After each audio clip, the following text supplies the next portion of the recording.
OTB AM. With Gillette, put your best face forward with our new and improved razors. It's Tuesday. You're welcome along to OTB AM. It's Sheahan with all the way through until 10.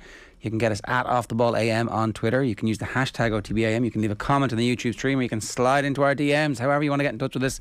Also with us this morning, none other than Nathan Murphy. Good morning, gentlemen. How are we all? I'm all right. Life is good. Bringing the big energy there. I'm all right. That's not how we do things, Nathan. We're it really is how we do things, to be quite honest with you. No, we're more. Nathan has nailed the tone. Nailed the top of the show tone. I've never been more excited. Well, that's good. What has you particularly excited? What has me particularly excited? That's a very good question. Well, football is back. I had a tough week of it, Ger, with the old COVID, and it couldn't have come at a worse time when I found the only week of the year to have no football except the African Cup of Nations, which I think we'll all agree will go down as one of the worst tournaments in the history of football in terms of entertainment. So 7 days, no football. So when the weekend came and suddenly there was an opportunity to sit down on the couch at midday on Saturday and not get off until midnight on Sunday, God, it was glorious. And now, Tuesday night, 3 games, Premier League. Oh, I need my fix. It's funny how we all forgot about the Friday night football, where the United Middlesbrough game seemed to get very quickly forgotten about, and yet surely that should have precipitated talk of a full-blown crisis, particularly given the way that they went out. And then last night, it seems like we're just coasting into almost ignoring what's going on the field at Manchester United at the moment. It feels like there's absolutely zero expectation now of Ralph Rangnick. It feels he's going to get that 2-year consultant contract, but nobody thinks he's going to be the next manager, and it feels as though nobody believes that he is going to oversee a change in the culture of Manchester United and bring them into a modern style of football. It hasn't happened. Last night again, while I thought in the first half they were actually quite good and were waving a bit of momentum and had Paul Pogba at the centre of things and striding around the place and controlling the game, in the second half it was like watching an Ole Gunnar Solskjaer side. There's still no real high press. There's no high intensity. Do they play 5 yards further up the pitch? If they do, it doesn't suit Harry Maguire to play 5 yards further up the pitch. Yeah, they're cruising along, hoping that somehow they're the best of a bad bunch and finish inside the top 4. That might be the case. I just want to apologise to everybody. I got the day wrong. That might have set things off badly at the top of the show. Look at you, little smug face. What's that for? Well, I don't know. Did you even notice? No, of course not. Good. 7:33 this morning on Wednesday, the 9th of February. Good morning to everybody. Well, I guess it is good news that it's not Tuesday. It definitely is. That is certainly a piece of that's a good development. Yeah, well, if you're sitting at home and you're like, oh God, did I lose a day? Did I thought it was Wednesday. I apologise to you about that this morning here on OTB AM. Are we talking about the other game in the football? I think that there's a world in which Manchester United are facing down the barrel of another decade of what they've just been through over the last decade, where it always felt like they were on the verge of hiring the right manager or spending the right money or getting back up to the level where they were automatic title contenders. But there's a possibility that might not be the case, and one of the reasons that might not be the case is because the richest club in the world have finally begun to get their act together. Yeah. I mean, we kind of made this point earlier on in the week, didn't we, that is Brendan Rodgers going to be regretting not taking the Newcastle job? I'm not sure what you think, Nathan. Is there a world in which in a year's time Leicester City are in a worse place than Newcastle United? Quite possibly, but do you want the job to be the guy who has to keep them up when there's no real guarantees? So last night was a positive. They get the victory. Kieran Trippier scores this sensational free kick. Trippier picks up a bit of an injury towards the end, and you're going, all that momentum could go quite quickly if a couple of these players don't get enough game time. You want to be the next guy, surely. What are the expectations of Eddie Howe going to be for next season? So if they go and they spend 150, 200 million, are the owners thinking, you know what, we're happy with slow progress, we're happy to be top 8, which again for Newcastle will be an incredible season. Maybe they're not. Maybe they're thinking we want to be in Champions League next season. And if Eddie Howe ain't giving them that, you go after somebody who can contest for the top 4, and maybe that man then is Brendan Rodgers. I think Rodgers is having a bad season. No Leicester way. are having a bad season. No, he's There's not getting that question about job. It's gone. It's gone. He had one No. chance at it. And I don't like, here's the thing. He hasn't. Brendan Rodgers has shown he can bounce back. He can bounce back with his reputation. And you cannot write him off on the back of 3-4 months at a time when Leicester have had all sorts of injury issues, missing pretty much their entire back four at different times. Crimea River. All the money in the world you've got. You've invested loads of money. Impact. Okay, so you have injuries. But every team has injuries in the Premier League. He has not managed well since the pressure has come on, since he's been linked with the Man United gig. It doesn't look good. If you're the owner or chairman of a club, you're like, as soon as he got his head turned, the results fell apart, which means that the team believed that he was going to go on and leave, I think. Or he had just massively overachieved over the last 2 seasons by getting them to the brink of the top 4, making young players better every season. Those young players probably needed to leave to kick on to the next stage of their career. It looks as though the likes of James Maddison, Harvey Barnes maybe feel they've outgrown the club, that they're just not getting the satisfaction there. They're not in the England squad. They're wondering what the hell is going on. But I think the injuries have made a massive part. They have some of the best young defenders in Europe. Eddie Howe is going to keep the team up. James Justin, gone pretty much all season. Eddie Howe is going to keep the team up, and then he's going to be given the summer, and he's going to buy really good players, and they'll start the season well next year, and that job is gone for him. Brendan Rodgers is not getting that gig again. The Newcastle job is not going to be gone for more than 18 months at any stage. There's going to be a constant rotation until eventually, and I still think it's a massive if, they go and win a Premier League title in any time in the next 10 or 15 years. They have an absolute mountain to climb. Brendan Rodgers is a far better manager than Eddie Howe, has a far greater track record than Eddie Howe. And he may not have been, and I'm sure did not fancy the challenge of going into Newcastle to save them from relegation at a time when he didn't know what players they were going to get. Like Newcastle, a week before the end of the transfer window, didn't know what players they were going to have. It worked out, it seems, all right in the end for them. But you want to be the guy. I think they've turned the corner. The exciting, the talented players. You want to be the one. They're going to get those this summer. Million. That's exactly what's going to happen this summer.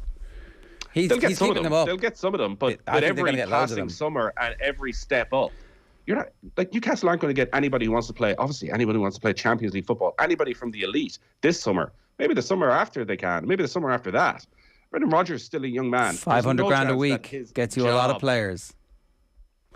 Not to Newcastle. 087 9180 180 is the WhatsApp number. You can get in touch with us this morning about that if you want. We'll talk about Man United with Daniel Harris in a few minutes. Is there more about that game? Yeah, just put together some match notes on it last night. Decided, I'm going to watch Everton versus Newcastle. I'm going to keep a chronological list of my internal monologue last night. So for anybody who didn't watch it, here is the match notes from last night. So pre-match, no cheeky smile from Frank Lampard, no quick transition to no but seriously in his interview. Has Lampard changed? Has his mood darkened? Is this going to be a grim evening? 5 minutes into the game, Everton have handed possession back to Newcastle 3 times already. 6 minutes, Seamus Coleman with a header back to Pickford, a header that could only be performed by the greatest right back in history.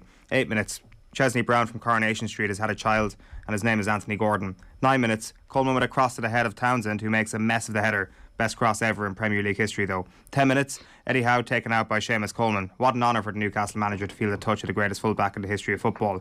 11 minutes, Lampard is playing 3 at the back it seems. He taught those Chelsea players everything they know in that system. 12 minutes, has Richarlison got Joelinton's hairstyle or has Joelinton got Richarlison's hairstyle? 13 minutes, Callum Wilson is holding court in the crowd. Chris Sutton nails his co-commentary responsibility by delivering the utterly essential line they could do with him. A little too early in the game for him to say penny for his thoughts, so well played Chris Sutton, tidy work. 17 minutes, Coleman nicks the ball off Alan Saint-Maximin. ASM thinks he's been fouled, but actually he's just been given a lesson by the Premier League's greatest ever footballer. 21 minutes, hold on, does Dele Alli also have the Richarlison/Joelinton hairstyle now too? 24 minutes, no, Dele Alli has a ginger top, he's coming on. 29 minutes, Coleman cross, too high for Richarlison, but clearly Richarlison's fault for not being tall enough. The greatest player in the Premier League always crosses perfectly. 32 minutes, Yerry Mina is now injured. Newcastle play on despite him being down and Joelinton misses the chance. Disgraceful lack of sportsmanship. This has really changed my opinion of Newcastle United Football Club and everything they stand for.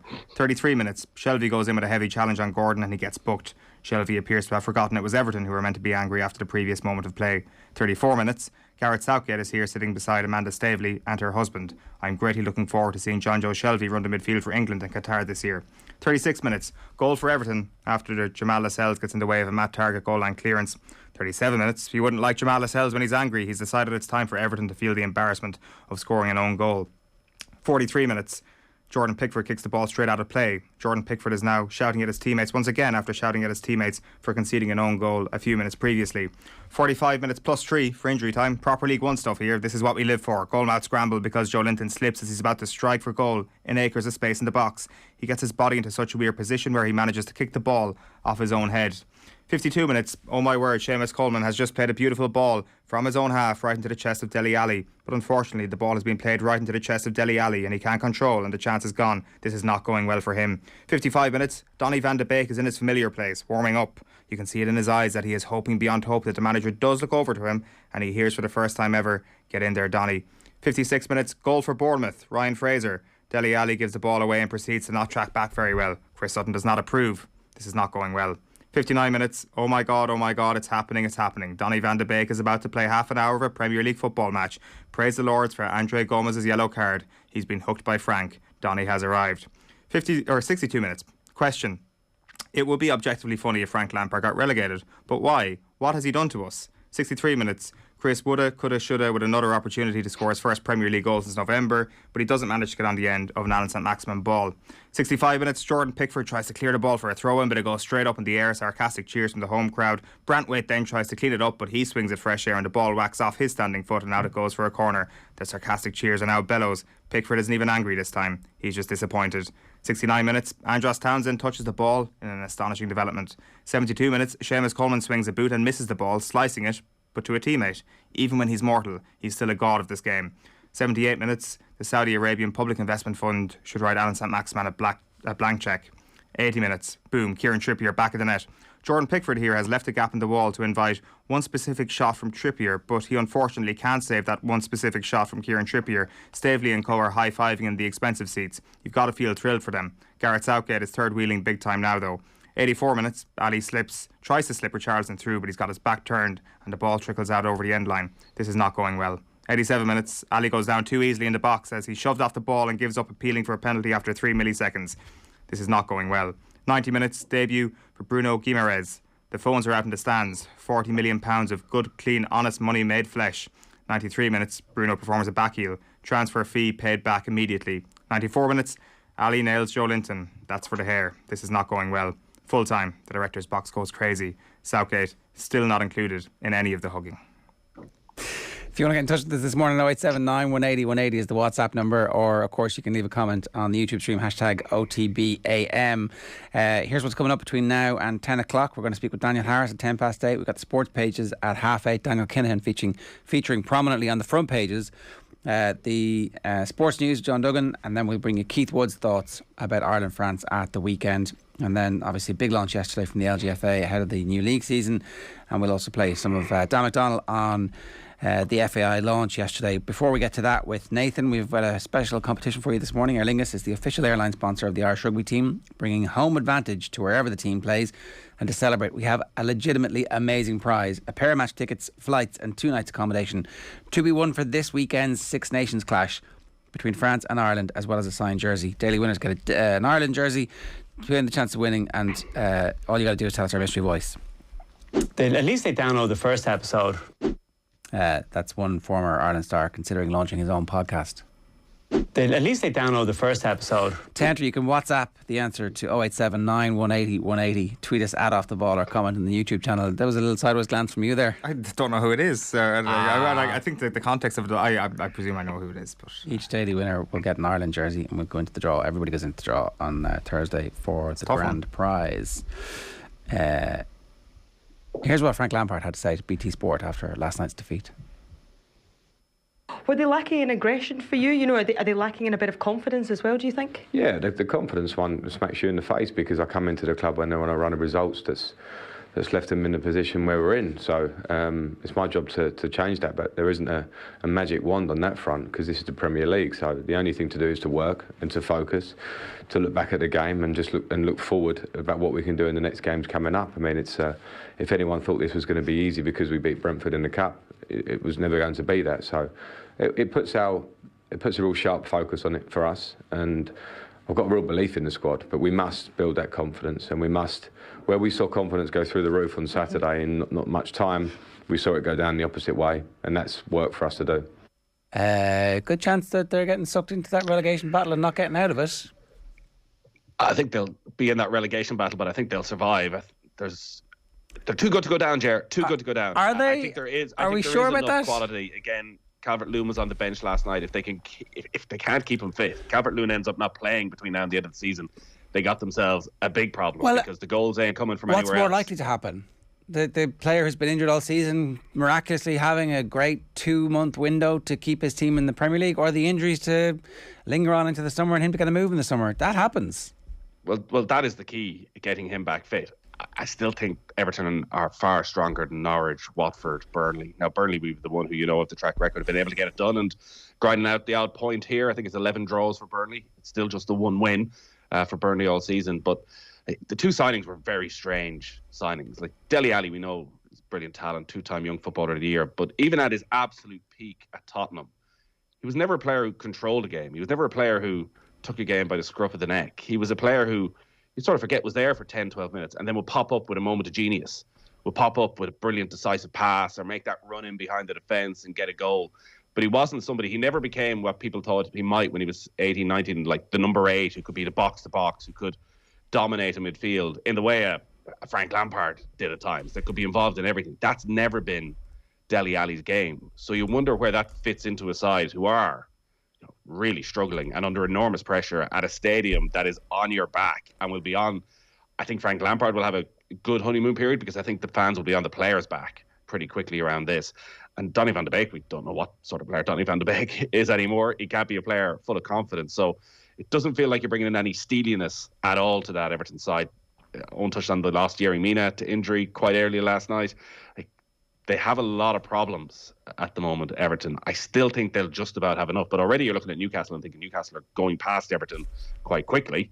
So suddenly you're the next one to the bottom 3. I would be shocked if they were relegated.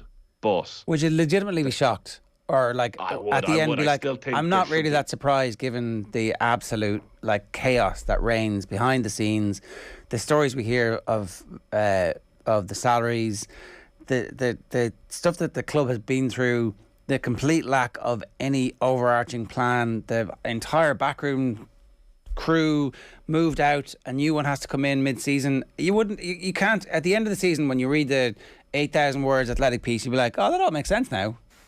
It does, but a lot of those clubs down the bottom, it always makes sense because they are such a mess. And I think quite a few of those teams down there are in a similar situation. Like, all isn't exactly rosy at Burnley right now. We know what Watford are like. So I think Everton, if they can get through this and regroup during the summer, then they can kick on from there. But Richarlison, who I've touched on many times, a player I really like, looks totally disinterested at the moment. Looks like he'd rather be anywhere else. A relegation scrap. He is not returning your love. That is for sure. No. The pressure was just too much for him. The pressure was just too much for him. The constant love bombing of Richarlison by you over the last 2.5 seasons has just got too much for him. It's like he's just a bit creeped out by it now. Yeah, there is that. I don't want to be in the public sphere where this guy can get near me. Because the relegation battle a couple of weeks ago, the last time we had Premier League fixtures, looked really exciting. But from what you're saying there, if we accept that Newcastle turned a corner and Everton are too good to go down, then the bottom 3 are going to stay the bottom 3. I think the bottom 3 will stay the bottom 3. The only thing you could throw into the mix is Burnley will have a bounce. They will have to have a bounce at some stage and make a run of it.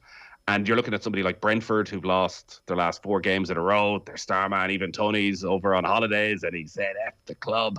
Does that have an effect? Like maybe Burnley's start of the season where they catch people by surprise is running out already, and a 4-game losing streak suddenly becomes 1 win in 10 or 11, and then they're right back in that mix again. I think Leeds will have enough to keep out of it. I think Palace are, been really impressive. So I think it's 3 out of Norwich, Watford, Burnley, Brentford. I don't see Everton. I just don't see Everton in that mix. All right, we're sticking with the Premier League. West Ham also big winners last night. They beat Watford by a goal to nil. That means they go above Manchester United in the race for 4th. Obviously, the real story was David Moyes deciding that Kurt Zouma, who was videoed kicking a cat in the previous 24 hours, was too good to drop. Have a listen. Here he is addressing the Zouma situation. The audio is not great, but we figured that we'd play it for you. Have a listen. As I said, really, really disappointed because I'm a big animal lover, and and I'm someone who cares a lot about my dogs and my horses and all those people who I'm connected with.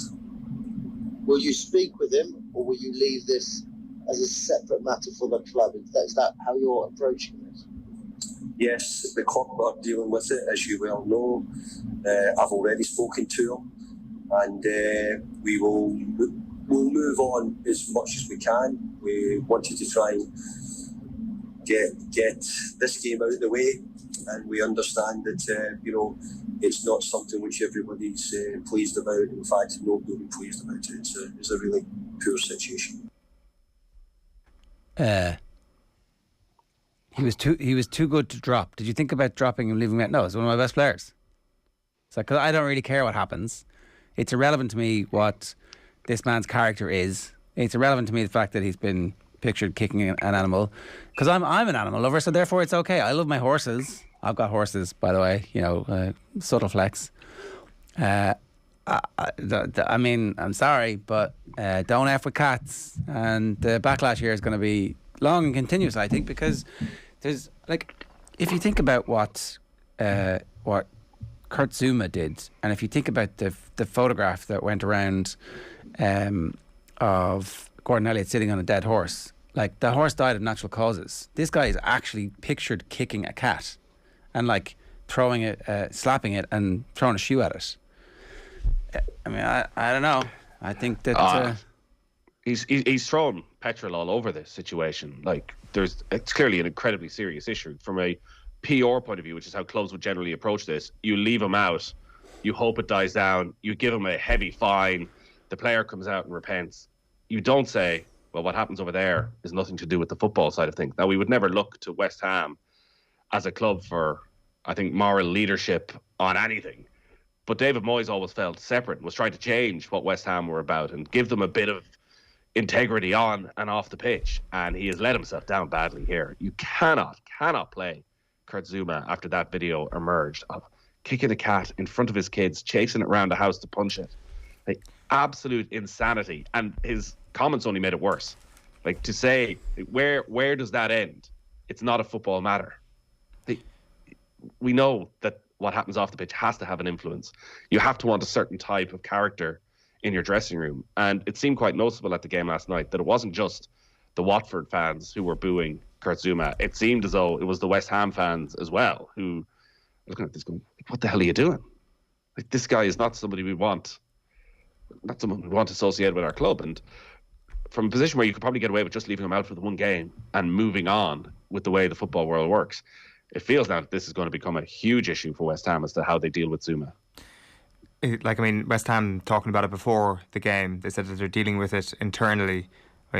If they have dealt with it internally or were trying to deal with it internally, you would see the external impact of it, which is the man not starting in the team. So it feels that West Ham have almost fobbed this issue off on David Moyes, and David Moyes is also kind of trying to disassociate himself from the issue as well, and I guess it hasn't been dealt with as we've seen so far. I see some West Ham fans on social media, some dyed-in-the-wool West Ham fans are saying that actually they were saying zoo rather than booing Kurt Zouma last night. A bit of a Boo Earns moment there, I suspect. And also, of course, the Watford fans, as soon as Kurt Zouma hit the deck about half an hour into proceedings after receiving a kick, they started chanting, "That's how your cat feels," which you have to give Watford fans a bit of credit for that one. Not a chant that we've heard too much in the past. So he didn't get a good reception last night, but he shouldn't have been playing.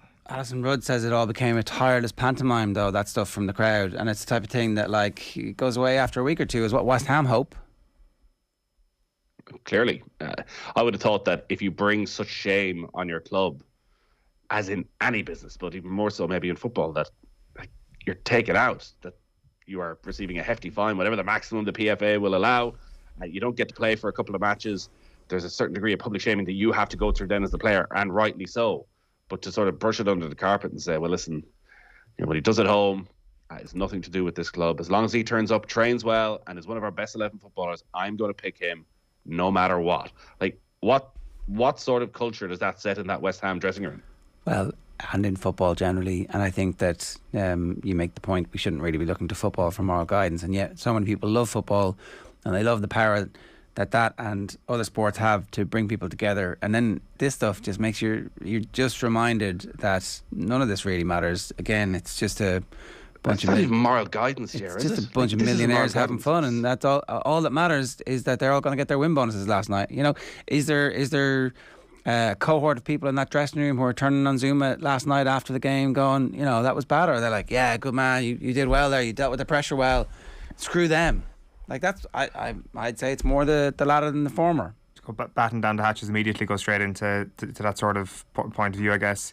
Like it does definitely feel that West Ham are going to play this by saying nothing over the next little while, that they said their statement, and I think even David Moyes is kind of looking across to the PR person, or the media officer at the top table last night.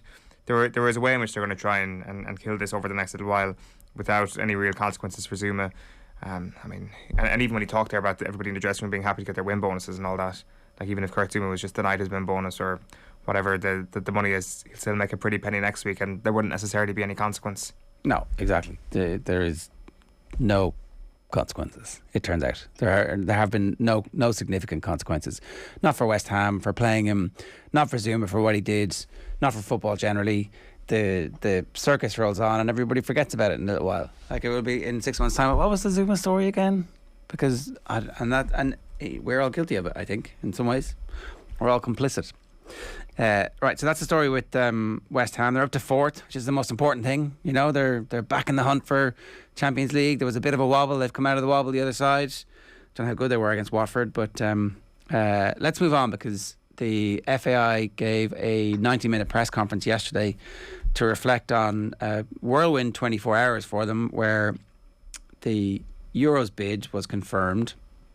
How that's going to work in some ways was fleshed out with the other FAs and their chief executives all out yesterday speaking about that, and then I said the day before, and then obviously the FAI strategy. Nathan, could you maybe talk to us a little bit about the breakdown in terms of how much focus there was on the draw, the bid, and how much there was on the strategy document in the press conference? Well, I wasn't in the press conference because it was only for the newspaper journalists. So I had sort of 15 minutes myself with Jonathan Hill and Roy Barrett. It was a sort of day where you would like 90 minutes, because it was the first time Jonathan Hill had actually sat down in person with the media. And as you say, Monday alone was a pretty seismic day where you could have spent an hour just talking about the bid, the ramifications, the cost, and leading into the strategy document, which could be one of the most important in the history of Irish football if it can be implemented quite quickly over the next 3 or 4 years. That's before you get into all the other stuff that's always happening around schoolboy football at the moment, around Stephen Kenny's contract, around Anthony Barry, all of that. So this was a rare opportunity actually to spend some time with Jonathan Hill, see how he works, and very much backed up by Roy Barrett, which I thought was very noticeable yesterday. Roy Barrett was sitting alongside Roy Barrett, the chairman of the FAI, and any questions that were there around Jonathan Hill and the job he's done so far, Roy Barrett was there to give him his absolute full backing that the FAI board are more than satisfied with what Jonathan Hill is doing at the moment. So my conversation probably ended up not spending as much time as would have wanted on the strategy, because I don't think you can really get into it in 12, 15 minutes. It was on the bid, firstly, on the cost of the bid, which they are non-committal on. Jonathan Hill said that there's going to be 3 people working on it, and that's almost the cost of this, that it is very reasonable. That's not going to have a massive impact on FAI budgets on, say, implementing the strategy plan. It's not going to be millions upon millions of euro. That a lot of the work was done for the Euro 2020 bid, and a lot of work being done around the World Cup bid. So a good chunk of this is already done, but still couldn't give an exact figure, which I think everyone wants at the moment, because it does feel as though every penny is important at the FAI when you are over £50 million in debt. On the strategy document, it's clear for the strategy document, 2 things are crucial. Firstly, you need money. It seems they are going to be and having to go back to government for a lot of this, and maybe they're going to get better at utilising the various funds that are available to sporting organisations around different grants, particularly around FAI, around League of Ireland and stadiums. There's an audit due to take place. A good chunk of my conversation was around his working arrangements in the end, because there was a story in the paper that he's not living in Ireland. He's been working remotely. Jonathan Hill said he's in Dublin 5 days a week. So he's going back home at the weekends. His situation with his family is that his children are at a stage of school where they're not in a position to move over right now. Said he's in Dublin 5 days a week. He's in Abbottstown 5 days a week. And actually there's nobody else in Abbottstown, because everybody and the vast majority of the FAI employees are still working from home. So he doesn't see it as a big issue. And to be honest, I'm not quite sure how big an issue it is away from the optics of it. Like, part of you feels that like the FAI is such a disparate and difficult, Irish football is so difficult to grasp in terms of the grassroots level and the breakdown between League of Ireland and schoolboys. Like, do you need to be on the ground meeting these people week in, week out? Then you think, John Delaney did that. Like, John Delaney spent every night of the week out meeting the people. I think that we need to get away from the... It's hard to. But you can't say that, like... the fact that John Delaney met people, like, that was about shoring up a power base. That was about making sure that votes would go one direction. That was like old school Irish, like how he went around the country with the chicken and chips circuit, and it was like, I'm going to meet everybody, and then all of a sudden there's this groundswell of support for him. So like that's what that was about from Delaney's perspective. If Jonathan Hill was to go on a listening tour to speak to the football people of Ireland, I don't think anybody would say, that's Delaney-esque. Like, Roy Barrett makes the point, we need to forget the past. Like, in some aspects, you absolutely need to learn from the mistakes of the past, but you do also need to do a little bit of a Men in Black and go, right, we're starting again. And we will actually, it's okay for me to be out listening to and at matches and seeing the crappy facilities, like getting a feel for what it's like to watch the kids changing containers. I made this point, like, you know, the gleaming facilities in the GAA clubs and the kids changing in containers is something that you would hope the body politic of the FAI fully understands. And like Damien Duff talked about it when he talked about the dinosaurs and how he was making that comment because look at the facilities and it's something that we need to learn from. You'd hope that Jonathan Hill understands that, but I don't know, because as you say, we haven't had that much access to him. And those opportunities. Look, COVID has had a huge impact on that, and even with him getting out and about and meeting the people, and I think it is important that he meets the people, because you would think as he goes around the country he'll figure out actually and meet a dozen figures who he'll be impressed by and think actually these are people I want to bring in and to have an influence as well. Whereas if you're not, you're relying on those around you who probably have a preconceived notion, and they're telling you who you should talk to rather than actually just going and naturally meeting all the people involved in football. Yeah. I would expect that I'd expect he'll be at lots of League of Ireland games off the back of this, and we'll be getting a good sense of the issues around facilities. And it is one of the standout bits of the strategy document, I think, is this audit that's going to take place. Like, they've given themselves a very short time frame, which is great in one way because it means, you know, we'll have answers by 2025 as to what's actually happened, but also like the change that needs to take place in the League of Ireland. And the more you think about it, the weight of expectation that's been put on League of Ireland clubs is absolutely massive around the future of Irish football. So firstly, we're looking at facilities, and then we're looking at academies that League of Ireland clubs are going to be responsible. And most League of Ireland clubs have 1-2 full-time staff. Like, facilities, grants, all of that is time consuming, energy sapping, and League of Ireland clubs don't have huge staff to do that. And at the same time, we're saying transform your grounds, make them better, but also build an academy from scratch, where a lot of these clubs have no reputation in doing it, have no great knowledge in doing it. Okay.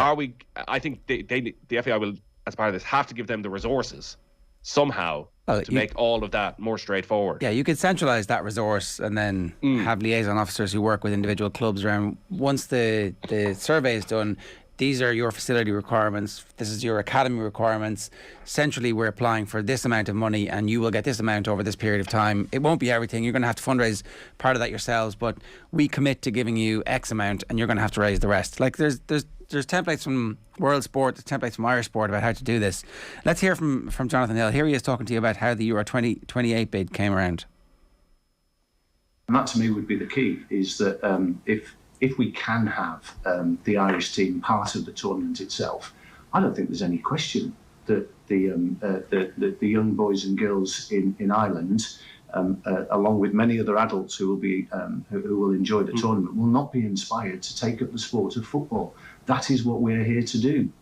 And I think that inspiration, you've seen it in previous tournaments when Irish teams have been part of it, the effect on the nation and the galvanising effect on the nation is something only football can do.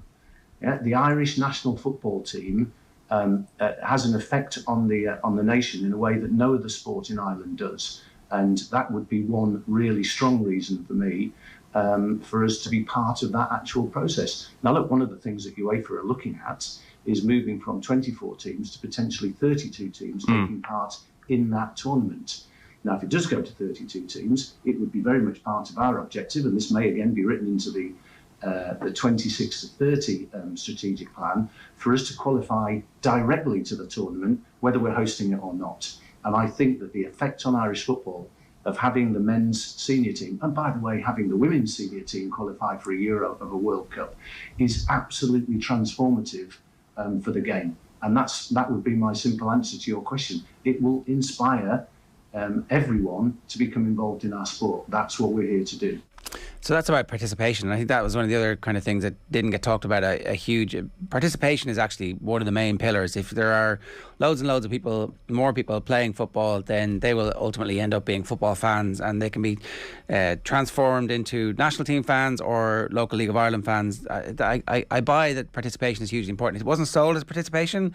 It was sold as we want to inspire by getting tournaments here, as opposed to we want to inspire by getting us to tournaments, and then if tournaments happen to be here in the future, that's great, but we're not going to waste too much time and energy thinking about it. Now, that's that aspect of it. Let's move on, because you did ask him about working as the CEO in Ireland while actually not living here full time. Have you been able, while not living in the country, been able to grasp all the various different factions that are there within Irish football?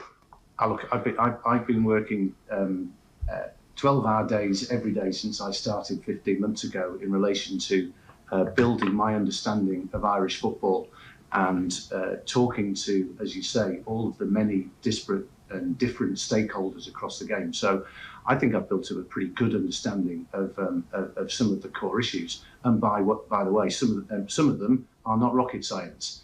And to answer your question, one of the things we do need to do is to get people who may have what look like diametrically opposed views on a specific subject into one room, so we can talk through the issues to see if we can come up with a solution.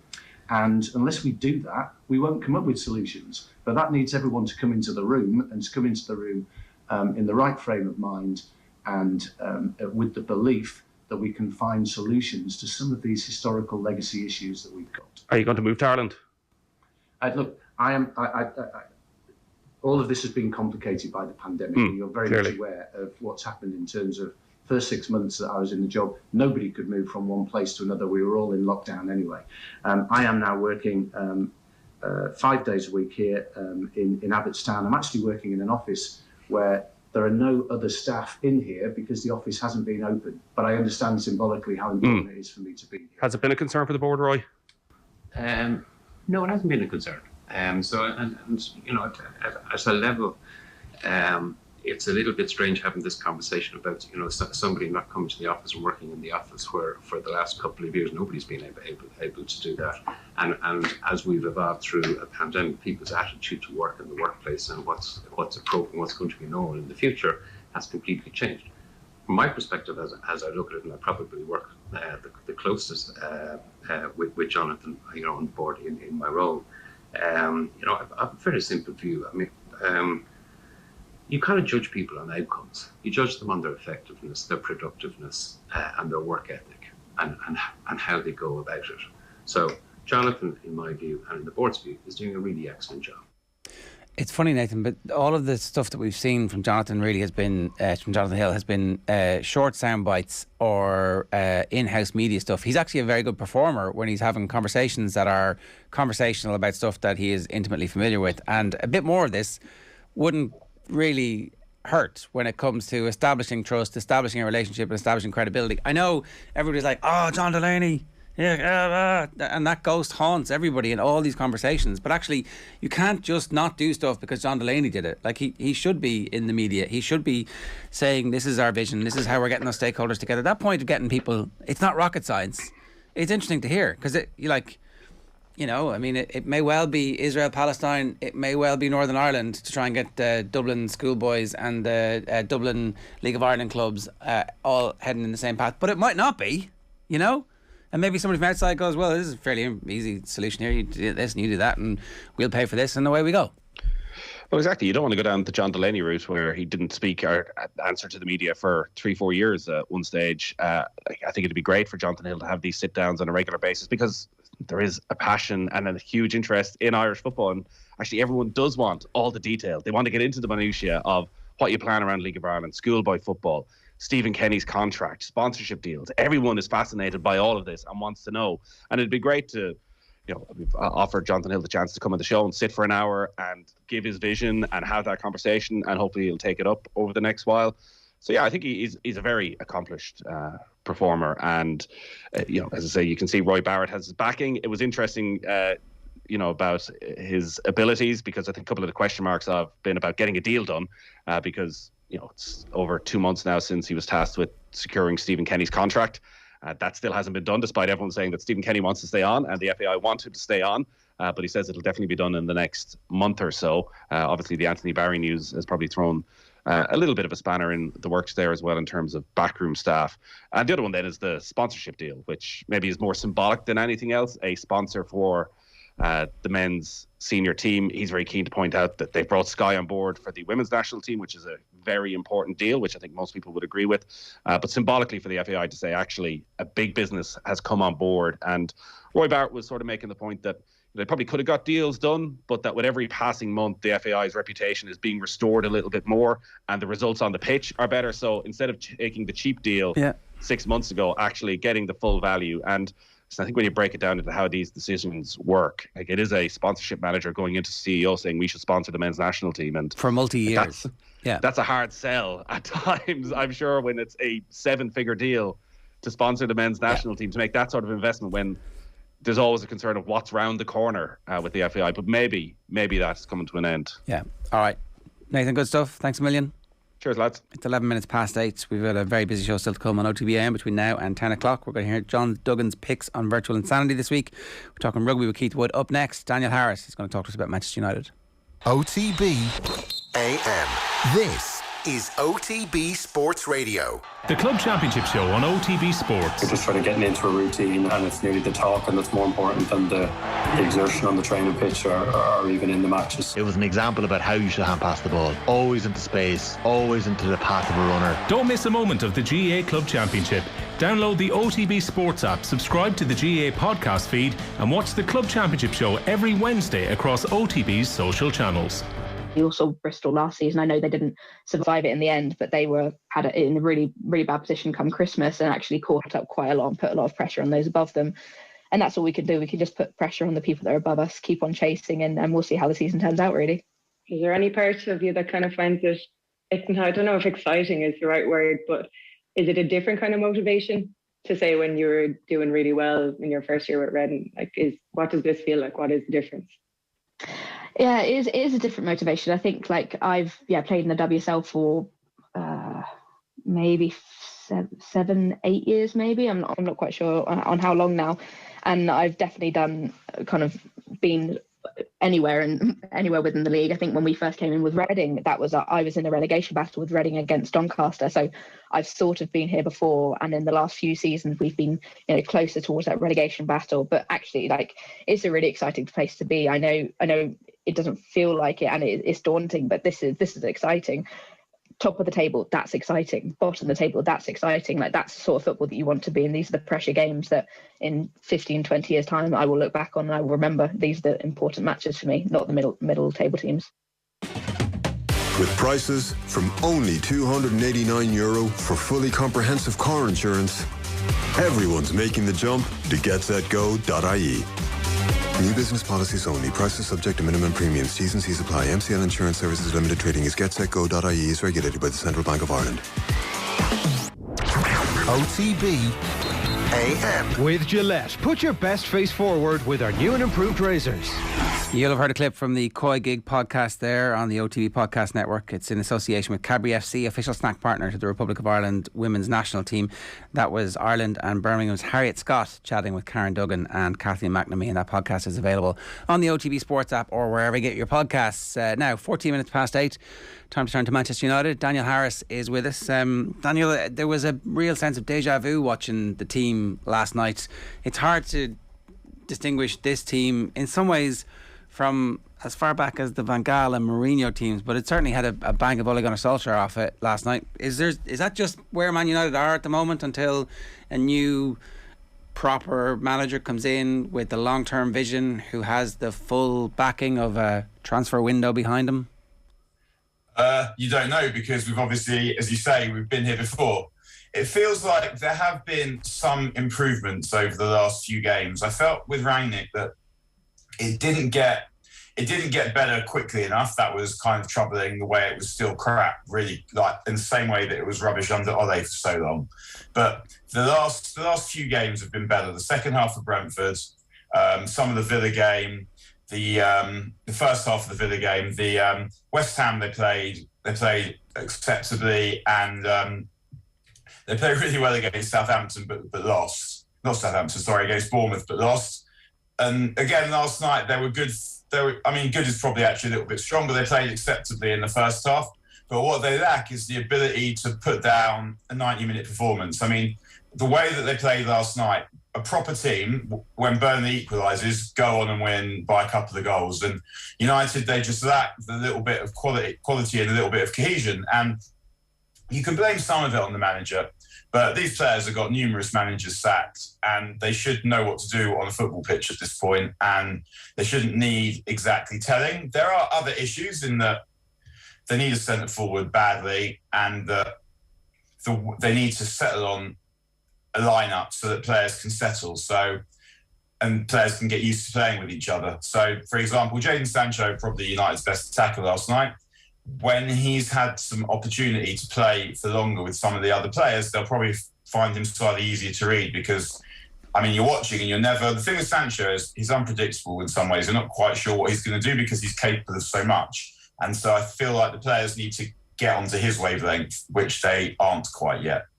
Is that a coaching issue? Like, and not just about Sancho, but about the players around him who are told, okay, this is what Sancho does in these scenarios. These are the options that he is going to give you if you're running off the ball, and you need to spend time on the pitch with him. Because and maybe we're expecting too much from Rangnick in that short period of time, given how it seems decimated the confidence of the squad was.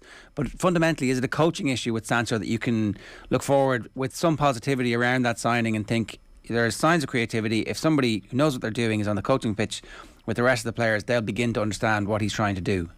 I don't know if it's entirely a coaching issue, just because I guess in the first instance, the coaching probably is focused on not allowing opponents to swan down the middle of the pitch and tossing goals in every 5 seconds, and much more basic stuff like defending and running, and which has improved. Like, one thing I would say about last night, the quality wasn't there, but it felt like they put a lot into the game, the players, which wasn't happening previously. They've probably, I'm guessing, I imagine they've also done a lot of work on shape, much more so than the kind of runs that you make to particular players, which I guess comes slightly later. But one of the things that I guess is partly a coaching issue, or at least like a management issue, is, to me, it doesn't seem like, first of all, Ronaldo needs to either decide what player he's going to be or what kind of centre forward he's going to be, or be told. Is he someone who comes short for the ball and holds it up and touches off and lets the runners go past him? Or is he going to be someone who stays in the penalty area between the widths of the posts? To me, it's got to be that. And at the moment, he's sort of, when he plays, he's trying to do a bit of both and not doing either successfully, because he ultimately he doesn't have the legs anymore to, when he's one-on-one with the last defender, he's not going to go by, because he just doesn't have the legs anymore. So he needs to decide, is he going to, where's he going to be? And to me, I don't think that he's not Teddy Sheringham. His ability to play that Teddy Sheringham kind of role isn't quite there, particularly if you think that usually someone who plays that position or has played it with a partner. So he has to play within the width of the posts. And then for that to happen, I feel like he needs to have the correct service, which to me means you have to have Sancho on the right and Rashford on the left. Rashford on the right is not really any kind of goal threat. And Sancho on the right is a really good crosser of the ball and has the ability to go inside and outside. Or at least he generally wants to move towards goal, but because he's beyond his stronger foot, there's a proper threat he's going to go on the outside. Whereas with Rashford, previously, the partnership that Rashford, Shaw and Bruno had down the left was one of the better things about this team. And that's completely gone. And Rashford's now been shunted over to another position where he's not playing that well, but the best football that Rashford has ever played has been off the left. He's been a goal threat for United. He's been a threat, someone who can create a goal, someone who can score a goal, probably United's most reliable big game player in the last few seasons. So I don't really understand why he's playing down the right in the way that he is, and Sancho's playing on the left. So I think that switch would probably give you that partnership back. It would also mean that Ronaldo had much better opportunity to get and Cavani, whoever's playing, some crosses to the front post. But ultimately, United have got to buy a centre forward this summer now. Is the Sancho-Shaw relationship not actually working pretty well? It could be okay, but I think that Sancho could do more on the right than Rashford can. I mean, Sancho is a really intelligent player, and him and Shaw linked up really well in the Borough game actually. But I think that his threat on the outside will help stretch the player if he's playing on the right, and also his crossing is good. And you've got two strikers that want to attack the near post. And previously, I guess it was tenable to have Rashford and to have Cavani and Ronaldo playing centre forward, two old men, because it felt like you were nurturing someone who was going to take over, which obviously doesn't look like it's going to happen now. One of the footballing upshots of that is it was very clear that you look at United and they need a midfield player like a number 6. If Pogba leaves, they need another one, unless Hannibal was able to step in and be that player. But you watch them now and they're desperate for a centre forward, someone who knows where the goal is, someone who knows how to score, someone who's able to create goals for themselves, someone who's able to be a 90-minute threat. And neither Ronaldo nor Cavani are that. And Cavani, unfortunately, this season, when he's been available almost all of the time, has been absolutely useless. And on that, in the short term, it'll be interesting to see what Rangnick does in terms of his team selection, because in kind of before the game yesterday, when speaking to television, he said today it'll require a lot of sprinting, chasing balls, a lot of fight for second balls. So this best fits the profile for Edinson Cavani, which is why he starts today. I know you said that he's been rubbish when he's played this season, but if Rangnick reckons that he's better at sprinting, chasing balls, I mean, that's probably going to be a requirement for a lot of Premier League games over the next little while. So what does he do in the short term in terms of that team selection at number 9? But on that point, I would say one thing about Rooney, because he seems to have the number of all of these. And slowly but carefully and methodically, he is picking them apart. If you look at the players that he's called out in interviews, he hasn't even called them out. It's been totally dispassionate. He said, Cavani's in Uruguay, Martial didn't want to play, Lingard doesn't want to play. And he's doing it in such a dispassionate way. He has no axe to grind. It doesn't seem, there's no anger. There's no, I'm not angry, I'm disappointed. There's none of that. There's just very precise. This is what I'm finding, and this is what I'm telling you is the case. And that is actually quite warming and quite welcoming. And yeah, he's on to Ronaldo. Of course he is. I mean, we can all watch Ronaldo and see.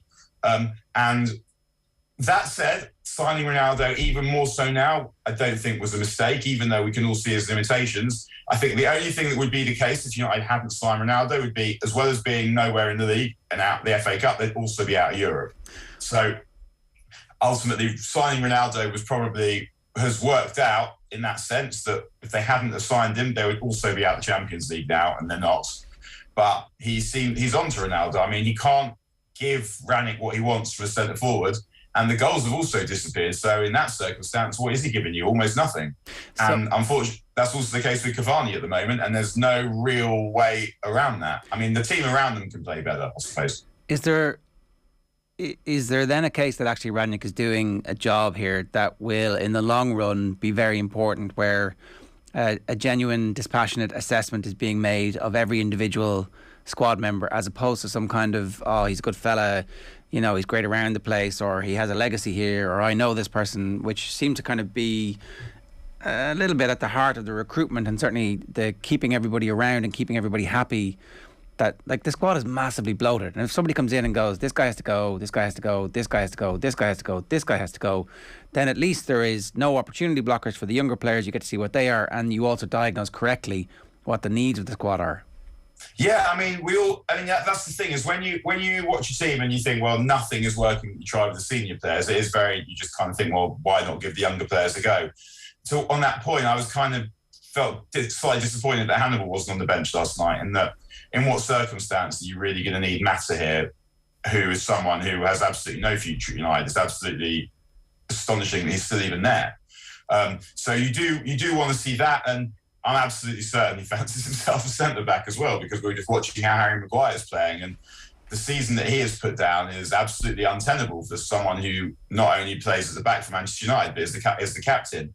And I think that you're right in that Rangnick is just identifying all of those areas. ultimately the decisions will be made by whoever the next manager is, but he'll be involved in that too. But yeah, I mean, he is doing some kind of clearing job. And one of the various things that cost Ole his job in the end, apart from just performances, if you look at his signings, I mean, if you look at all the signings post-Fergie, probably Bruno Fernandes is the only one that has worked exactly in the way that you would want it to. We're talking about this in the car on the way to the game yesterday, actually. Zlatan, we kind of gave sort of a 7 out of 10 to, because he was better than what you had, but not good enough.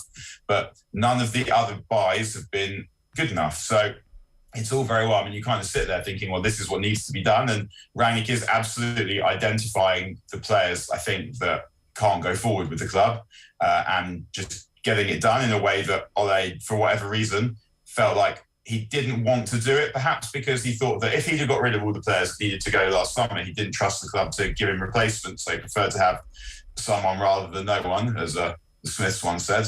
But Rangnick isn't doing that. He's picking them off one by one, and the question now is obviously whether they pick the right manager and pick the right players to come and replace them. I mean, we read the other day that they're going to look at 7,000 midfield players, but you just know that the list they're going to come back with is Declan Rice, Calvin Phillips, and that Haidara who plays for Leipzig. It's just, you don't have any faith that their methods are particularly good. The question is whether the next manager will be able to assimilate the players that he's given, and whether he'll be given the players that he needs. And you don't really want to sit here and say, well, just you need to go and buy this, and this. So, because that process hasn't worked before, what you hope now is that there's more of an overarching strategy, so that whoever comes in isn't going to think, well, the kind of way that he wants to play is very different from the kind of way that Ole wanted to play, because in theory he couldn't execute it. Ole wanted to play fast, dynamic, attacking football. The question, the next manager you think is going to be someone who's going to be able to do that, but he needs to be able to get it out of these players, and these players need to be able to get it out themselves, because if you think about it, they've all been managed by several managers now, and none of them have managed to do what is necessary for long enough for it to work. So you hope that Rangnick is identifying everything that needs to change, but then affecting that change is a very different thing. I mean, we could all watch United and say all the things that are wrong. The players might not be good enough, though. That's the fundamental thing, that maybe with Mourinho tried it, Van Gaal tried it. Okay, there's different squads, but like the quality of player hasn't vastly improved to the point where, and I'm not talking about good enough to qualify for the Champions League. I'm talking about to mount a sustained title challenge season after season, that the core of that team at the moment is not good enough. No, that's right. And that's why, again, like you think, well, it's a big summer to get the players right, and it is. And you have no idea whether that's going to happen. I mean, as I'm absolutely certain we've chortled before, United were, at the end of last season, United were at that stage where they were, the kind of status of team they were could be anyone on a good day.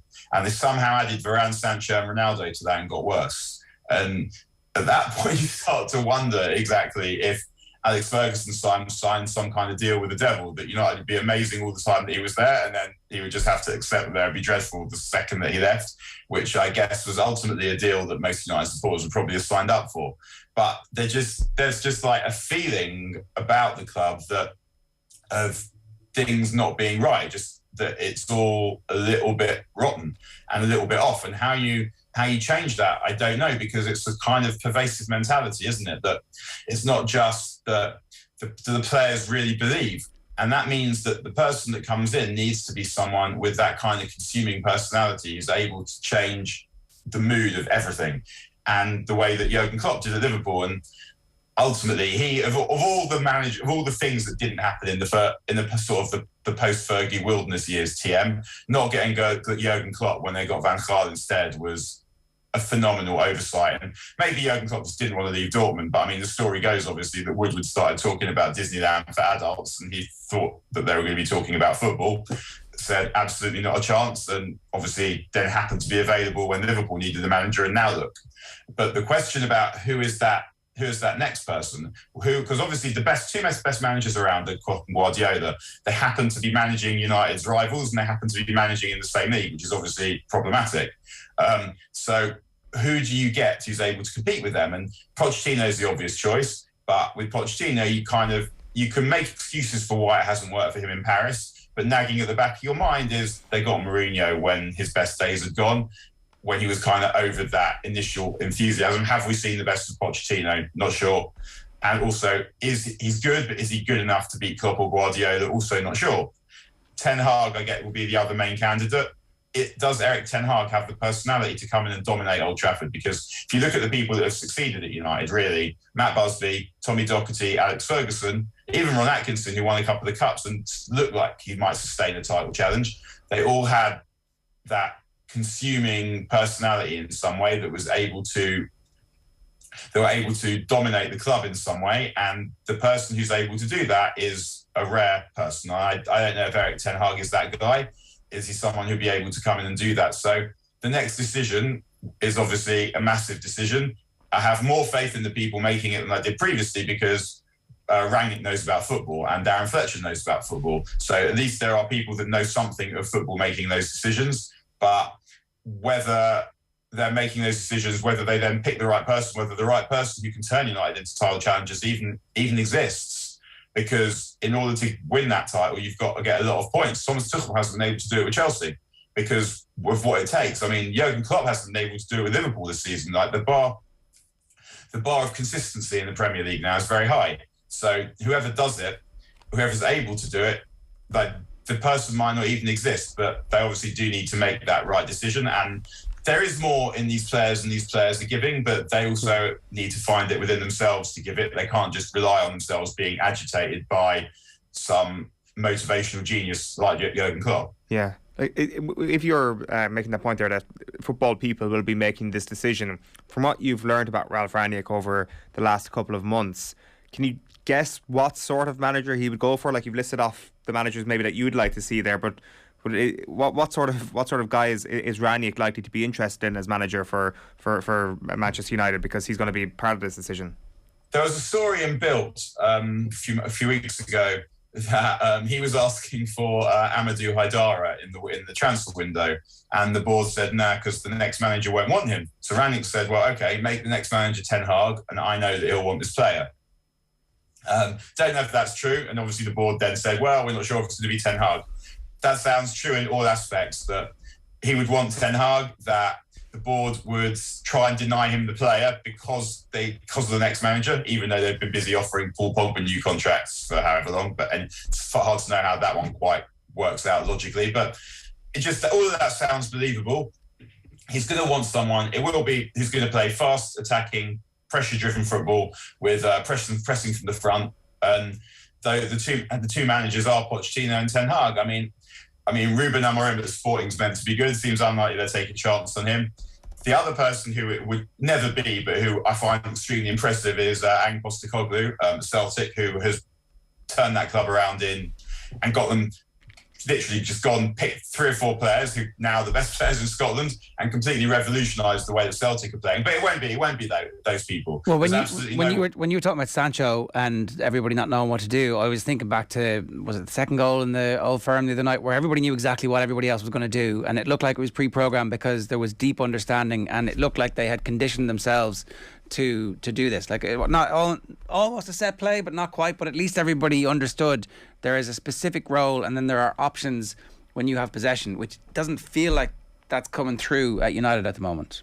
No, it's not, and I don't know why that is. I think it could just be that the coaching isn't good enough. It could also be that the players are so set in their ways of doing what they fancy that it's taking something to shake them out of a torpor. I mean, if you think about a lot of these players, they've played for so many managers, they've never really put it together, and it's hard to go from doing the wrong things to doing the right things. And I'm pretty sure that's something that Rangnick is noticing about these players. Whereas with the players that Postecoglou brought in, he's brought new players in, and those players were, I guess, more reliant on the manager than United ones were, because the United ones think, well, there'll be another one along in a minute.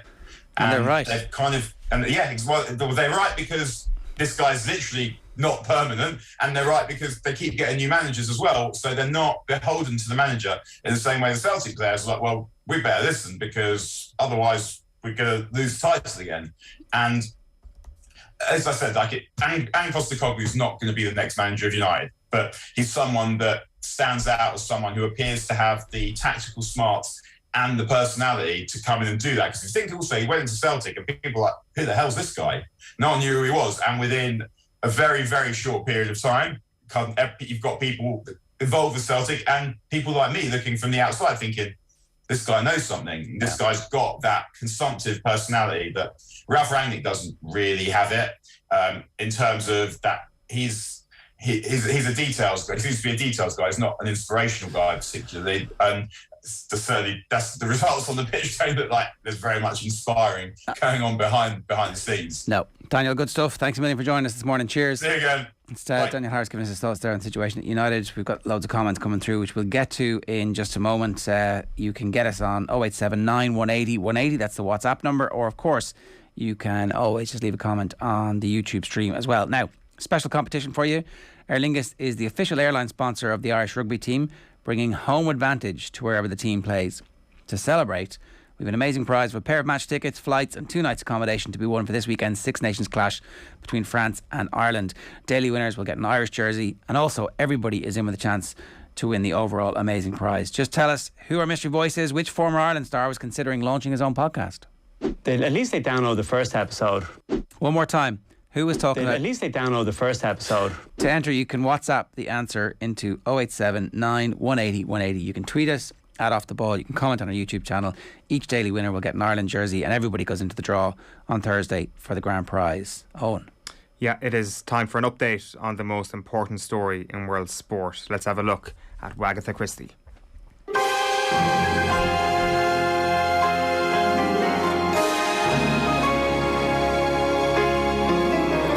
Rebecca Vardy versus Colleen Rooney libel case due to go to trial in May, but court filings were made at the British High Court yesterday. Here was what was reported in court. Hat tip to The Guardian, where I got all these details. Now, filings suggest Rebecca Vardy and her former agent Caroline Watt had an ongoing relationship with reporters at The Sun. Discussing Colleen Rooney's now infamous post about her private stories being leaked to The Sun, Watt allegedly acknowledged a role in providing information to the paper, according to messages disclosed in the court. She said, "Such a victim, poor Colleen, and it wasn't someone she trusted, it was me." The two of them also raised concerns that Rooney increasingly suspected Vardy of leaking to the media and had unfollowed her on Instagram. Caroline Watt suggested that if any issues were raised, they would claim that one of the girls in the office has my old laptop that had your password saved in it, so it will have been them. At one point, according to the messages, Vardy says she has no idea how Rooney would ever know who was responsible for providing information unless Halls, who is Sun journalist Andy Halls, has leaked it. Vardy then also complained that the Sun was not buying her photographs, telling Watt, "We still need to make money," and suggested they contact senior executives at the newspaper. Now, on that day, that famous day that Colleen Rooney published the post on Twitter, which ended, "It's ... Rebecca Vardy's account," Rebecca Vardy sent a message to Caroline Watt stating, "That is war." When Rooney went public with the accusation that Vardy was... So according to the messages then disclosed yesterday, on top of that, her agent replied, "You will have to say that you don't speak to anyone about her, but that recently your Insta has been following people you don't follow. Just say you have allowed a company to access it for sponsored posts and a former social media agency that has worked with you too." Then there were private messages that the filings also show, in which Rebecca Vardy described Colleen Rooney as a nasty B-word and a "see you next Tuesday" who needs to get over herself. The disclosure suggests Rebecca Vardy and Caroline Watt had repeated conversations about stories going to The Sun, and at one point they discussed whether to provide the newspaper with a story about an England footballer who had a secret child as a result of an affair. A month later, The Sun published a story with the headline, "Married England Ace Has Love Child." Rebecca Vardy has accepted that payments were made to her by The Sun in the run-up to Colleen Rooney's accusation, and Rooney's lawyers are seeking disclosure of these payments. Now, here's an important bit. Some of the private messages relating to the case are missing for a variety of reasons. Vardy's former agent said her mobile phone was accidentally dropped in the North Sea shortly after Rooney's lawyers requested access to the device. Rooney's lawyer said, coincidentally around the same time, all media files from Mrs. Vardy's WhatsApp conversation with Miss Watt also bizarrely disappeared, and from all backups, whilst apparently in the process of exporting it to her solicitors. Now, Jamie Vardy also said that his WhatsApp was hacked and all conversations were deleted and could not be restored, while declining to allow Rooney's lawyers to examine his phone. The laptop used by Vardy during this time also no longer functions, while messages between Rebecca Vardy and Halls appear to have been deleted. Rebecca Vardy's own expert described the data recovery situation as surprising and unusual. Rebecca Vardy has, of course, strongly denied the accusations and has racked up a multi-million-pound legal bill so far. Wow, this is getting good. I love the old the data got dropped in the sea, the North Sea. I mean, it's the coldest. Was she full of oil? Oh, we're going to keep close eye on that. We're going to keep a very, very close eye. I really hope.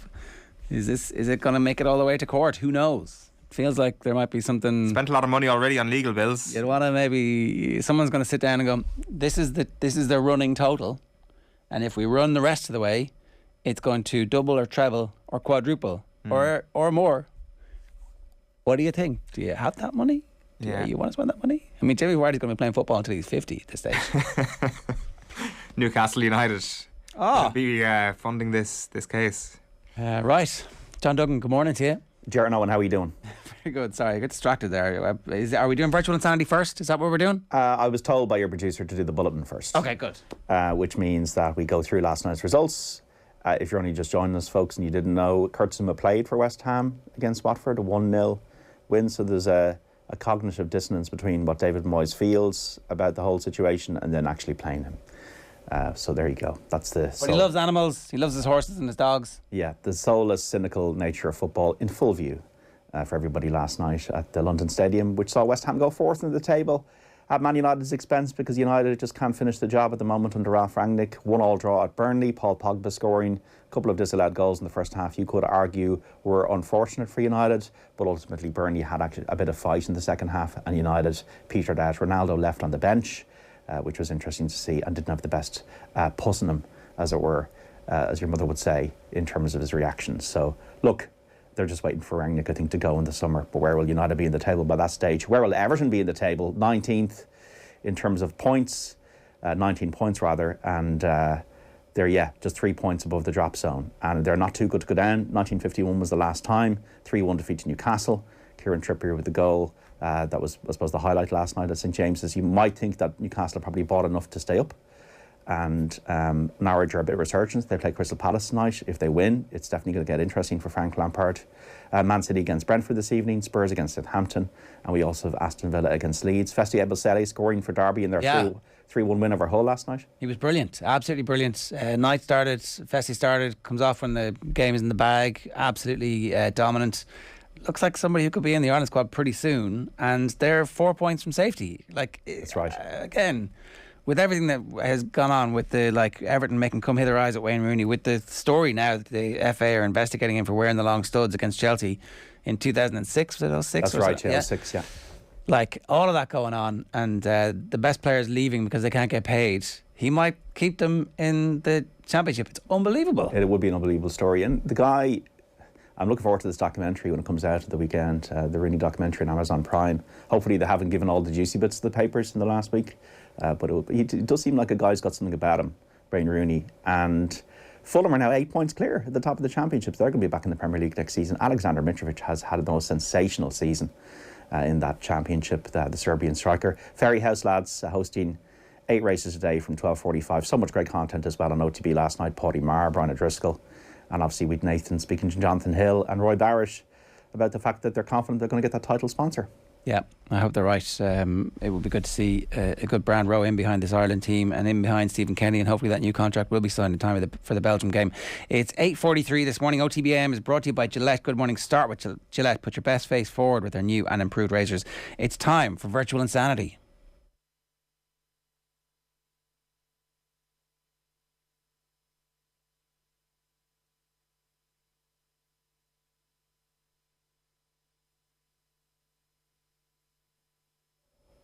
Well, there you go. There was meant to be some kind of audio behind that, apparently. Yeah. But look, teething problems on the first day. What have we got this week? But we do have audio now in the background. If you might listen, there's quite a nice jazz. I think. Yeah, you got it. Can you hear it? That we can. Yeah. Yeah. Okay. Very good. Look, folks. It's Jamiroquai. Yeah. Well, the Muzak version. Yeah, the Muzak version. Yeah, I think it's actually the real version. I think so. Okay, so this is the Waste Management Phoenix Open. It starts tomorrow in Scottsdale in Arizona. You might remember, folks, on Super Bowl weekend, you'd see the 16th hole at this golf course where it's like a stadium hole and everybody goes absolutely crazy on the beer. And remember Tiger Woods at the hole and won back in 1997, and they just threw beer all over the course. So it's going to be fun on Sunday, watching this before the Super Bowl. So look, we're going to go for Scotty Scheffler as our headline pick this week for 6 each way at 25-1 for Scotty, who was in the tie for 7th in this tournament last year, has been second, tied for 2nd and 4th in 3 of his last 6 starts. We know he beat John Ram at the Ryder Cup. It is amazing that Scotty Scheffler has not won on the PGA Tour yet. He's 15th in the world. He was 3rd in strokes gained with his approach shots at the Farmers Insurance Open last time out on his last start, and he puts better on Bermuda greens. He's a confident headline pick, Scotty Scheffler at 25-1 for 6 each way in Arizona this week. And the second one, Louis Westhuizen, 3 each way at 40-1 for the South African. Amazing that he's never won in America. He was 2nd in the US Open last year, tied for 2nd at the PGA. We know he won the Open at St Andrews back in 2010. He was the top-ranked putter in the Tour last year, Louis Westhuizen. Hasn't played since November when he had a back injury at the RSM Classic, but based on his Instagram, he seems to be healthy again. Could be a bit of rust, but he was 3rd in this back in 2017 and tied for 11th last year. Louis Westhuizen definitely thinks deserves to win in America. He's 40-1 for 3 each way. The next one is Keith Mitchell for 250 each way at 70-1. Keith Mitchell has been in the top 12 in 3 of his last 4 starts on the PGA Tour, a previous winner of the Honda Classic on similar types of greens to this week. 2 years ago, he was 16th in this when he was playing a lot worse than he is now. Keith Mitchell, a very good ball striker, definitely has got a good chance of 72-1 for €2.50 each way. The same stake, €2.50 each way on Denny McCarthy at 125-1, the guy with the Irish name. The best putter on the tour in 2019, 2020. But now what's happened with Denny McCarthy is his ball striking has dramatically improved. So 7 cuts in a row, finished in the top 15 5 times, including last week. And like strokes gained, he was 24th last week for the whole season, and he was 108th last year. So Denny McCarthy, massive improvement, and at 125-1, I think he's massively overpriced. And finally, Duggan, the former top amateur in the world and top college player, is 175-1 for €1 each way. You like him? I like Doug. I'm sticking with Doug. I get a lot of stick for sticking with Doug, but he's made 7 cuts in a row. A few years ago, he was the low amateur in the world at the Masters. And Doug, I think, perks well on Bermuda greens as opposed to other surfaces. And I'm giving him the chance maybe to get into the top 8. 35-1 to get into the top 8. I think it might be worth risking on Doug. So Doug Gim, Denny McCarthy, Keith Mitchell, and then in descending order, Louis Westhuizen. But the main guy this week, folks, and everybody's tipping him, and I'm just jumping on the bandwagon there, but I did tip him when they started this Virtual Insanity crusade 2 years ago in this tournament, Scotty Scheffler. I think he's going to get the job done this week, folks. All right, that's this week's edition of Virtual Insanity. Thanks, John. It's a kind of a silence, okay. It's 8:47. You're very welcome if you've just joined us to OTB AM. We'd love to hear from you. You can get in touch on the YouTube stream. You can WhatsApp us on 0879 180 180. That is the number. And a reminder, OTB AM brought to you by Gillette. Good morning. Start with Gillette. Put your best face forward with their new and improved razors. We're all a little bit giddy ahead of Ireland against France this weekend. And I'm delighted to say Keith Wood is with us now. Keith, good morning to you. Good morning. How are you, Jerry? You well? Yeah, looking forward to this. Like at a level that, by the time the World Cup rolled around, we kind of knew what was going to happen. We don't know what's going to happen this weekend, but we feel pretty good about the state of our team. And yet this French team could be one of the great all-time teams. So like that's why we live as sports fans, is to watch this stuff. Well, we want a bit of doubt, actually. No, we'd like the doubt to fall on our side and things to go well for us. But we do like the expectation that goes into it. For me, since the autumn, we now have an expectation that we're going to play, and that's quite reassuring. And I'm not saying we don't want to win; we do want to win, but I think we'll show up, and that's one of the great parts from the particular manner in which Ireland are playing. You then have France, who I don't compare France to us. Strangely, I compare France to England, and to the ideological viewpoint of what their coaches have done. They bit early and decided they were going to bring young guys through. So now all the young guys have a huge amount of experience at international rugby, and they haven't won on it. They've won big matches, but they haven't won competitions. But they look like they're in a really good position to have a tilt at the trophy. And England on the other side seem to be chopping and changing consistently with no real sense of direction. I read Eddie Jones saying his opinion is the only one that matters this week, and that's just an interesting view to have. And for whatever reason, it just seems as if you know for certain that Andy Farrell is the boss in Ireland, but it seems to be a little bit more egalitarian, and I think the players are having an opportunity to make a lot of decisions. And the coaching tickets seem to be fully trusted, actual voices that are listened to, encouraged. There's that egalitarian thing. Like, you don't bring Paul O'Connell in and then tell him what to do. You listen to what he has to say, and you ask for his opinion, and you collaborate, and they have been built up as leaders. Like, we know who they are. We know their role within it. It's not this giant untrammeled ego in charge. Yeah, look, it's funny. I was trying to think of this during the week and wondering whether there was a drifting away from the coach being the be-all, end-all, all-knowing Mandarin that knows everything and everybody else is wrong. And I have to say, I go back to the reasons for playing, and you want to be able to express yourself, and you want to enjoy yourself and have a bit of fun. Every time I pick up anything on this Irish camp, there's an element about freedom and enjoyment. And it's funny, I don't know whether that would have been the right thing to happen, and would that have been successful prior to Joe Schmidt. But I think Joe Schmidt is given a sense of discipline in some of the process that's required. And I think we're seeing that through Paul O'Connell, and I think that's very important. But I don't know that guys are getting castigated for dropping a ball. And whereas Johnny Sexton threw a 50-50 in the Welsh 22 last week, that would have been considered, absolute disgrace a couple of years ago. No, it's at least he's trying. At least that was an option for him. At least there was people trying to run the line for him.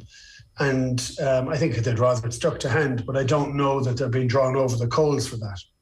Is that because, Keith, they reckon that if they do this enough and make the wrong decision in those 50-50 scenarios enough, they will eventually make the right decision in those 50-50 scenarios, say in 12, 18 months' time? I think that's part of it. I think the decision-making is good. I mean, I was looking at Ringrose's try, and the thing I loved about it, I don't know whether it was picked up or not, but Bundy, who I thought was incredible at the weekend, I thought we saw the full range of his skill set.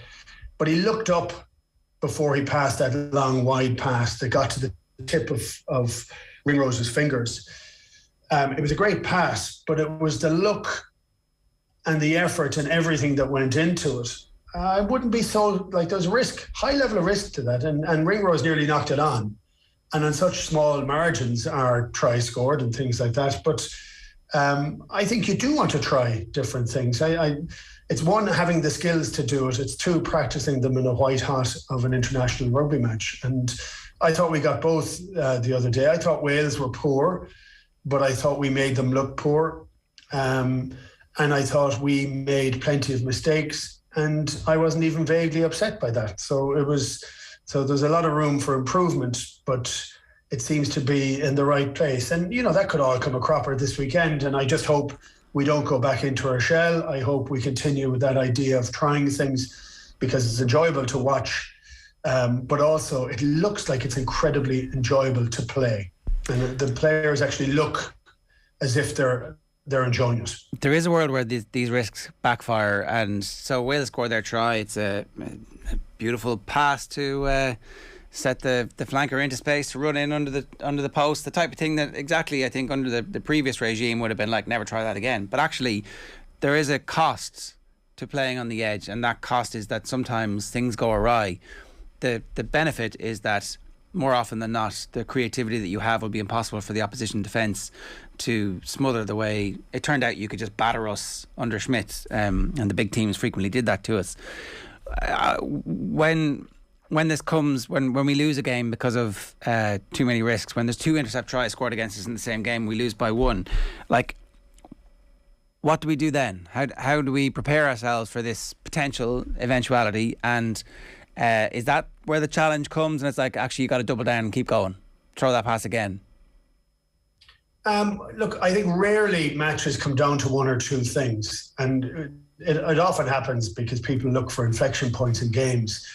But I think if you have that set as a philosophy that that's how you're going to play because it puts teams under huge pressure, you know that teams are going to figure that out over a period of time. They're going to see some of the tells that are more common. I just think there's a lot of tells at the moment, but there's a lot of options at the moment, and it's hard to figure out which tells which.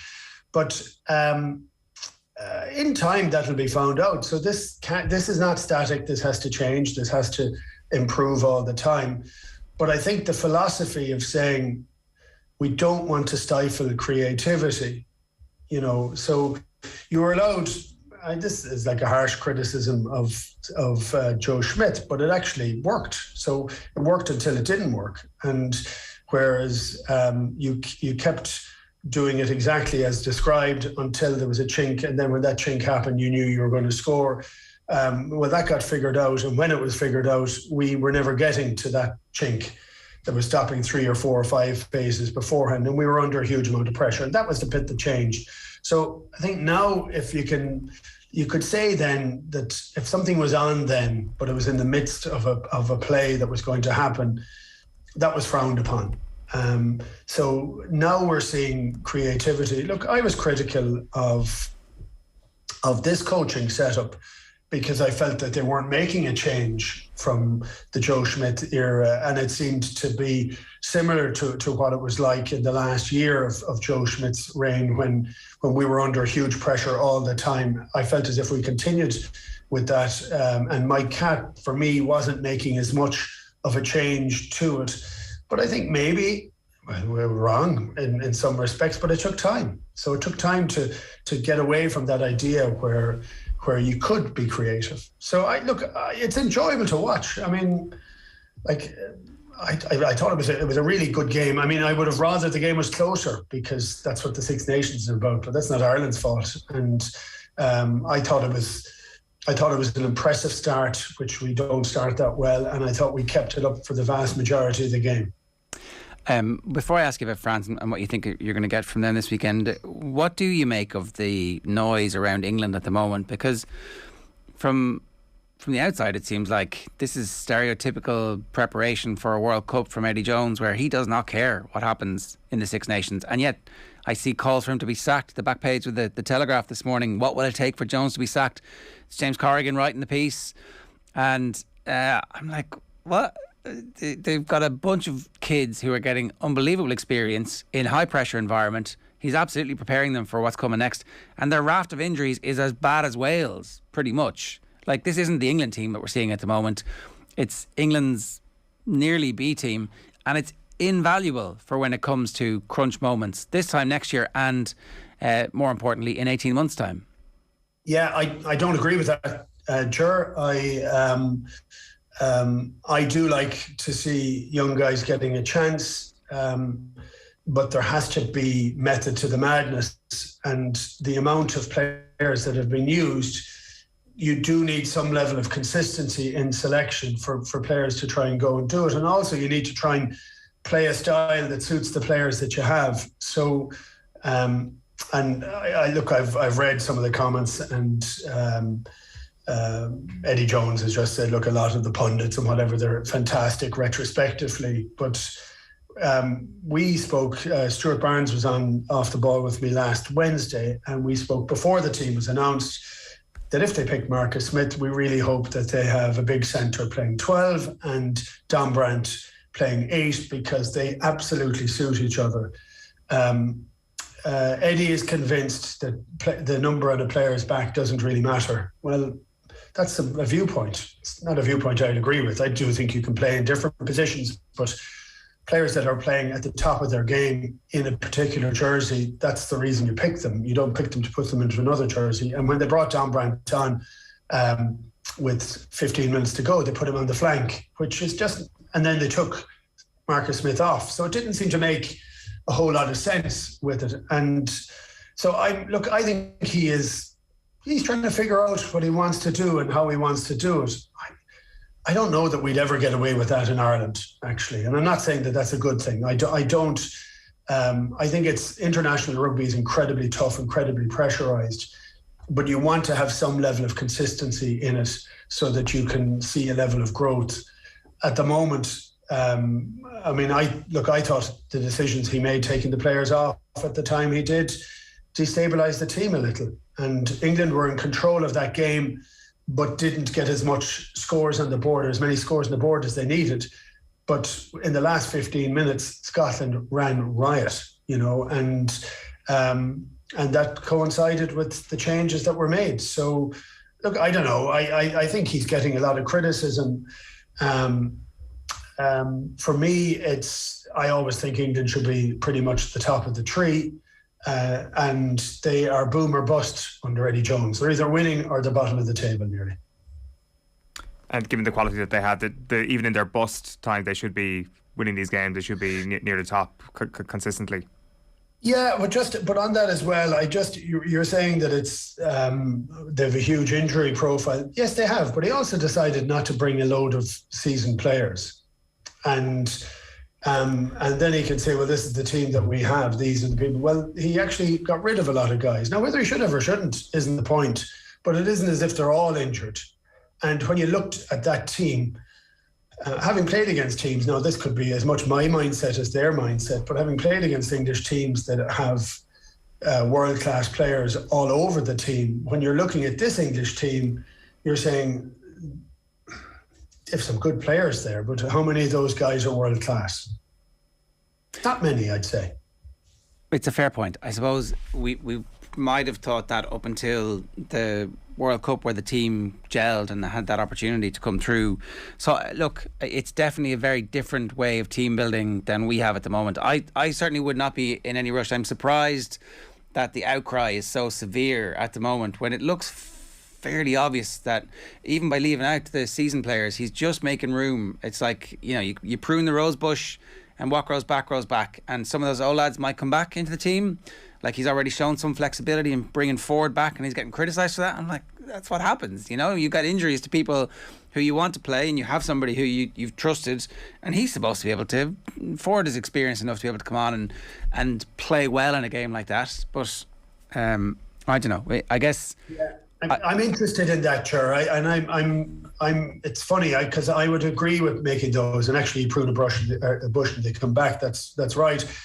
But they're actually playing quite a slow style of rugby. And it's funny because the criticisms that we've had here over some of Munster's play or some of Ireland's play has been because we've been very slow and things have slowed things down. England are still playing in that way at 9, but you pick a guy like Marcus Smith at 10 who thrives off quick ball. He plays to a structure, but he plays to a very quick structure. So if you're going to play it slow, I don't know that you necessarily pick Marcus Smith at 10. Okay, fair enough. We'll come back to England because I do want to talk a little bit more just about Ireland and the evolution of Tadhg Furlong. It's funny when we talk about Bundy and Bundy's the range of skills that Bundy is exhibiting at the moment being a progression on where he has been in the past. The Connacht fans get up in arms and they tweet us and they screen grab it and they say this is nonsense, he's been doing this for years, he just wasn't allowed to in the past. And I'm like, hang on, that may be true, but actually all the players seem to be getting better. Even Furlong and Sexton seem to be better now because the system is playing to their strengths and it's demanding more of them, or it's giving them more opportunity to showcase their skills. So in that context, can you talk to us a little bit about the evolution of Furlong, who we always raved about as being genuinely world class, but every year he seems to get even better and better and better? Well, again, it's a structure or a system, but it's also a philosophy. So if you're not allowed to pass very often, well, you're not going to pass that often. If you are, and if people are expecting it. So that's, I think, been the transition and that period of time where we were a bit critical of Mike Catt and the systems and structures that came in. I think a lot of that is down to the fact that you want a level of certainty. And even if the certainty is that the ball is always going to be live, that there's a great chance it's going to be popped or pushed out the back door or dropped off to somebody, that the hands are up and people are waiting. That as a change is colossal. I think Furlong has always had that, actually. I just think we're now in a system where it can be seen more often. And it also isn't just him. So at times I think he was rushing almost to get there, to be the guy to do it. I don't think he is now. I think it's a comfortable place for him because there's other players doing it. So it's a shared load amongst all the forwards. Forwards and the backs, actually. And it's very funny. There was a comment from Philippe Saint-André saying that they were talking about Johnny Sexton, and they were saying they're relying less and less on Johnny Sexton. And he said, well, he would go with Ross Byrne, right, which is one of those typical salvos that happen the week of a match. Actually, I agreed with the first part of it. And I think that is the strength of the system, that the reliance is on far more people than just Johnny Sexton. And actually, Johnny looks like he's relishing the role. And look, I was critical of what would happen if we didn't have him. I didn't think we were protecting him, and I didn't think we were. I didn't think he was protecting himself, or if he was too deep, and then he wasn't effective enough for the team. Now I think you get the chance to see him that he's pretty well protected, but that everybody else is sharing the load. So I do think the reliance on him is less and less, like Philippe Saint-André said, but I see the merit of that. I think that's a great place. I think it's good for Johnny. I think it's good for the Irish team. If you're in that selection meeting, are you trying to shoehorn Ian Henderson onto the bench at the very least? Are you trying to find a role for Robbie Henshaw in the starting team, or what's your gut instinct on that? I know you haven't seen training, so it's an unfair question. No, it is kind of hard to see it in that. I do see the Henderson idea. Whatever we do, I think Tyg Byrne has to be on that team, be it at blindside flanker or in the second row. And do you require a heavy scrummaging second row against France? And that may well be the case, that is the right thing to do. Or do you try and run them across the pitch totally so that you try and burn them out after 20 minutes, which is what they used to do with us in the past. I think they are the questions that you have in there. It's hard to drop guys from our back five. It's. I thought James Ryan had one of his better games for Ireland. But yeah, I could see it. But I might start with Tyg Byrne in the second row and maybe move Henderson onto the bench. And I have to say, I would probably do the same with Henshaw on the bench, and I would have him on the bench. I wouldn't mind if he was playing. It doesn't matter. I think they've played well, but I did think that Ringrose played really well the other day with a lot of space, and he was given space, and I think he showed how difficult it is to play in defended 13. He had Josh Adams inside out for most of the game. And I thought he played very well. So they looked pretty decent. I also liked the fact of Mac Hansen coming in off the wing. It just pushes everybody out a little bit. And it means guys are involved. I think that's a good addition to have. And they'd started that a little bit with Lowe coming in off the wing more last season. I think his insertions at time were really beneficial to the team. So look, I think they played well, and we never know what's happening, because last week they said that there was a full squad, and then they said afterwards there was 3 or 4 guys that were injured. So a lot depends on what happens here. I'm not worried for the first time in a long while that we have enough of strength and depth, but not of players that fill the spot, but players that can go and actually add something to it. So I think we're in a strange position where we have plenty of players, Is there a chance that France can do what England have done to Ireland in those recent years when England were playing well, and actually brutalise us a little bit at the weekend? It's something that New Zealand didn't try and do that. England were underpowered last year against us. We haven't come up against a side as physically as imposing as this French side could be if they chose to play that way against us. Yeah, I think France will choose to play very aggressively in the forwards and try and run us ragged as well at the same time. So is there a chance? There is a chance. I think this particular French team, the quality that they have, their freedom that they have, which is like France of old, is is extraordinary. Now, there's a good pragmatic element to it, and I think Sean Edwards has put in a really good defensive system. I think Ireland's defence has been fantastic. We didn't mention that so far. We didn't give a huge amount of opportunity to Wales. I actually think it's just going to be a cracker of a game. I would say France are favourites because they're playing at home. I would say this was the one game I looked at when I looked at this year that I thought Ireland, there's a good chance they'd lose. I didn't see a Grand Slam this year. Having said that, I didn't think we were perfect at the weekend, and I see merit in us having a higher expectation for our standard for this weekend. So I think it'll be unbelievably close. And some of these games are only 1 or 2 points in it, and I think that could be the case.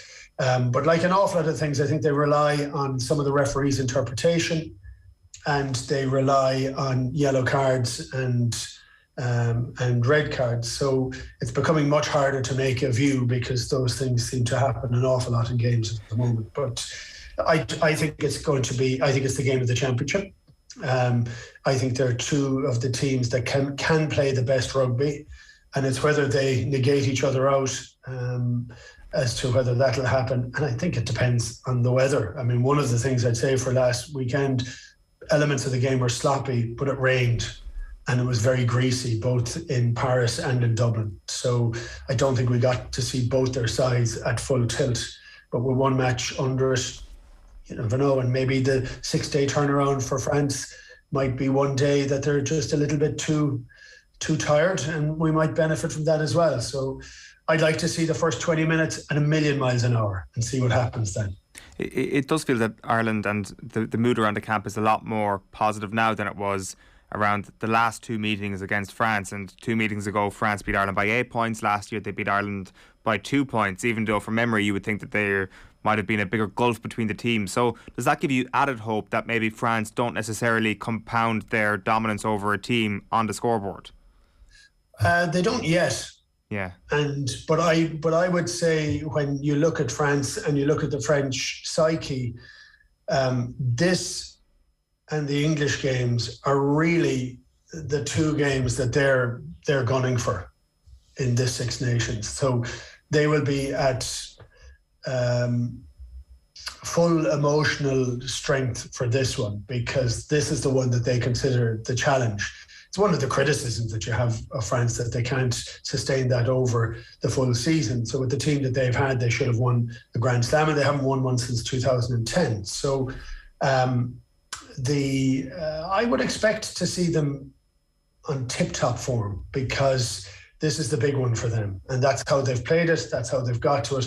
It's part of their journey to the World Cup for next year. And I have no doubt whatsoever, all their eggs are in the basket to win the World Cup. If they lose matches in the Six Nations, they'll be upset because they want to win, but they can justify it for the greater good of winning the World Cup. That's where they'll be looking for. So in light of that, this is, I think, their biggest match this season, because Ireland are playing really, really well, and they're being compared to Ireland, so they don't like that. So they want to be out on their own. So I just think it's going to be the game of games. Bring it on, Keith. Great stuff. Thanks a million.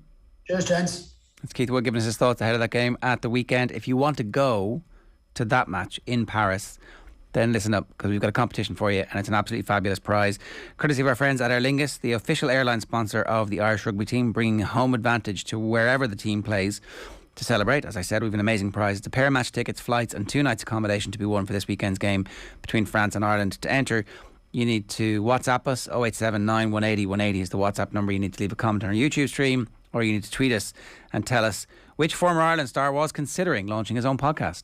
At least they download the first episode. We've got Daily Winners Prize as well with an Ireland jersey. Who's this? At least they download the first episode. If you enter, you're going to be with a chance to win. All you got to do, as I said, WhatsApp us 087 9180 180. Each daily winner will win an Ireland jersey, and then obviously everybody goes into the draw on Thursday for the grand prize. It is 14 minutes past 9 this morning, and it's time for us to look at this morning's newspapers. A reminder, of course, OTB AM brought to you by Gillette. Good morning. Start with Gillette. Put your best face forward with their new and improved razors. That's Brian O'Driscoll talking about Sexton. He just sees it clearer than most players. The GPA want Congress to merge the GAA with camogie and women's football. And then Elsa Desmond, who finished 33rd of 35 competitors at the Luge overnight, is ecstatic with her performance. And Niamh Briggs, eager to add vast experience to Irish coaching ticket. That's Niamh Briggs of This Parish, of course, in the Red 78 podcast, who has joined the Ireland coaching ticket. Back page of the Irish Independent. We don't want PlayStation rugby.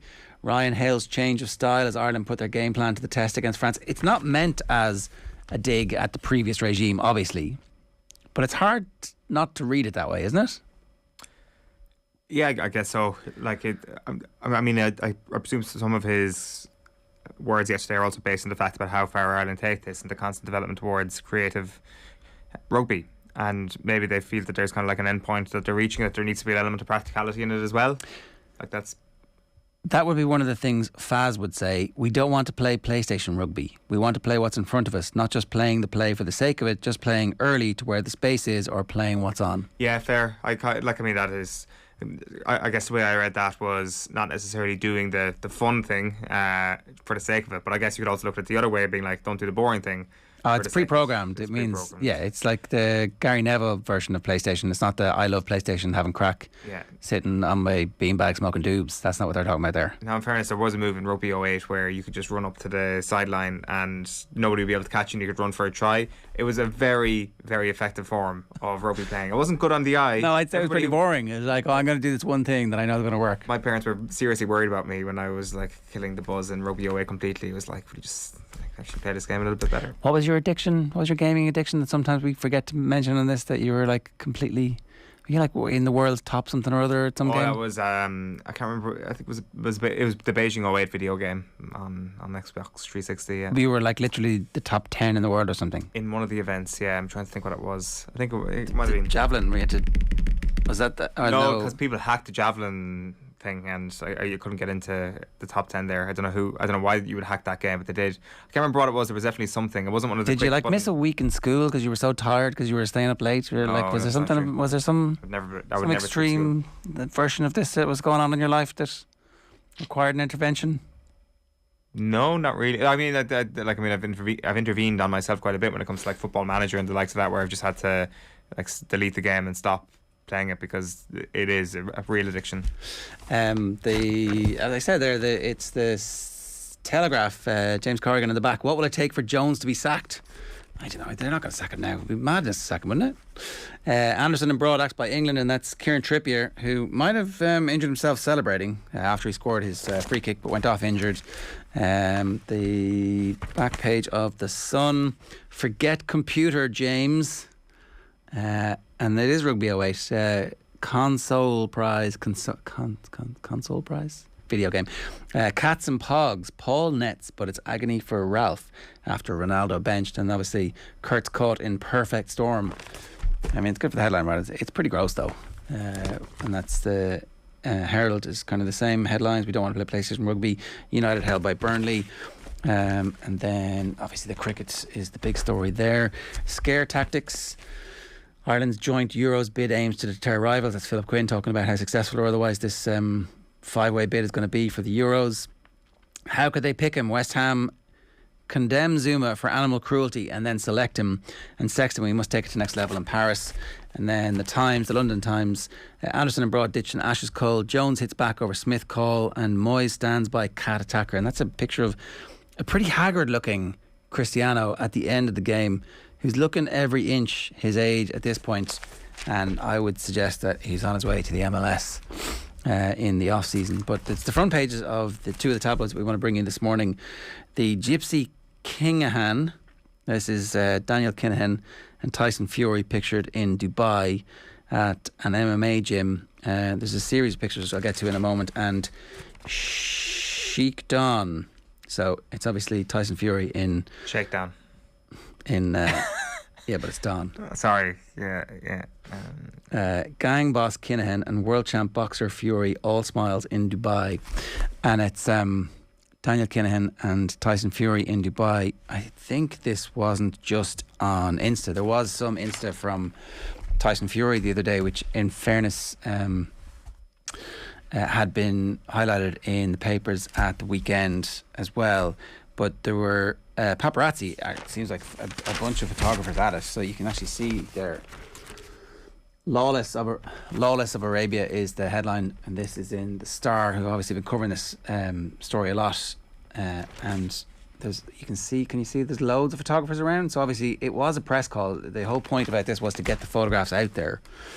They're with boxer Zaid Khan in Dubai, and so it's an interesting time for this to re-emerge when obviously there are big fights on at the moment that are connected to MTK, and ESPN, their boxing guy, is writing about all the fighters that Daniel Kinahan is advising who are fighting in big fights at the moment. And so obviously they've just decided that now is the time to go public again with this. And Tyson Fury obviously very happy to be associated with Daniel Kinahan. So that's the picture in the Mirror here. So it's Tyson out and about Kin Dubai, and then the other side of that is Justin Bieber and Conor McGregor playing tennis in the Bahamas. Well, I don't know if they're actually playing tennis against each other. I think that was just a chance encounter. I think Bieber had just come off the tennis court, and McGregor posted "nice serve, bro," etc., etc. Okay. So Neil Richmond is quoted about Daniel Kinahan saying his cartel has heaped misery on the streets of our capital. Once again, the pretense that arch mobster Daniel Kinahan has no involvement in top-level boxing has been shattered by his own damning actions. But it doesn't seem like they want to pretend that he doesn't. Seems like that he wants to be associated with boxing. That this is obviously on purpose. This is not done. Those photographers are not there by accident putting this stuff up on social media. So it's at an MMA gym in Dubai. So we'll see what happens. Boxing doesn't seem to really care what advisors or people are associated with boxers, and the fights happen, the pay-per-views happen, the tickets get sold, the circus moves on.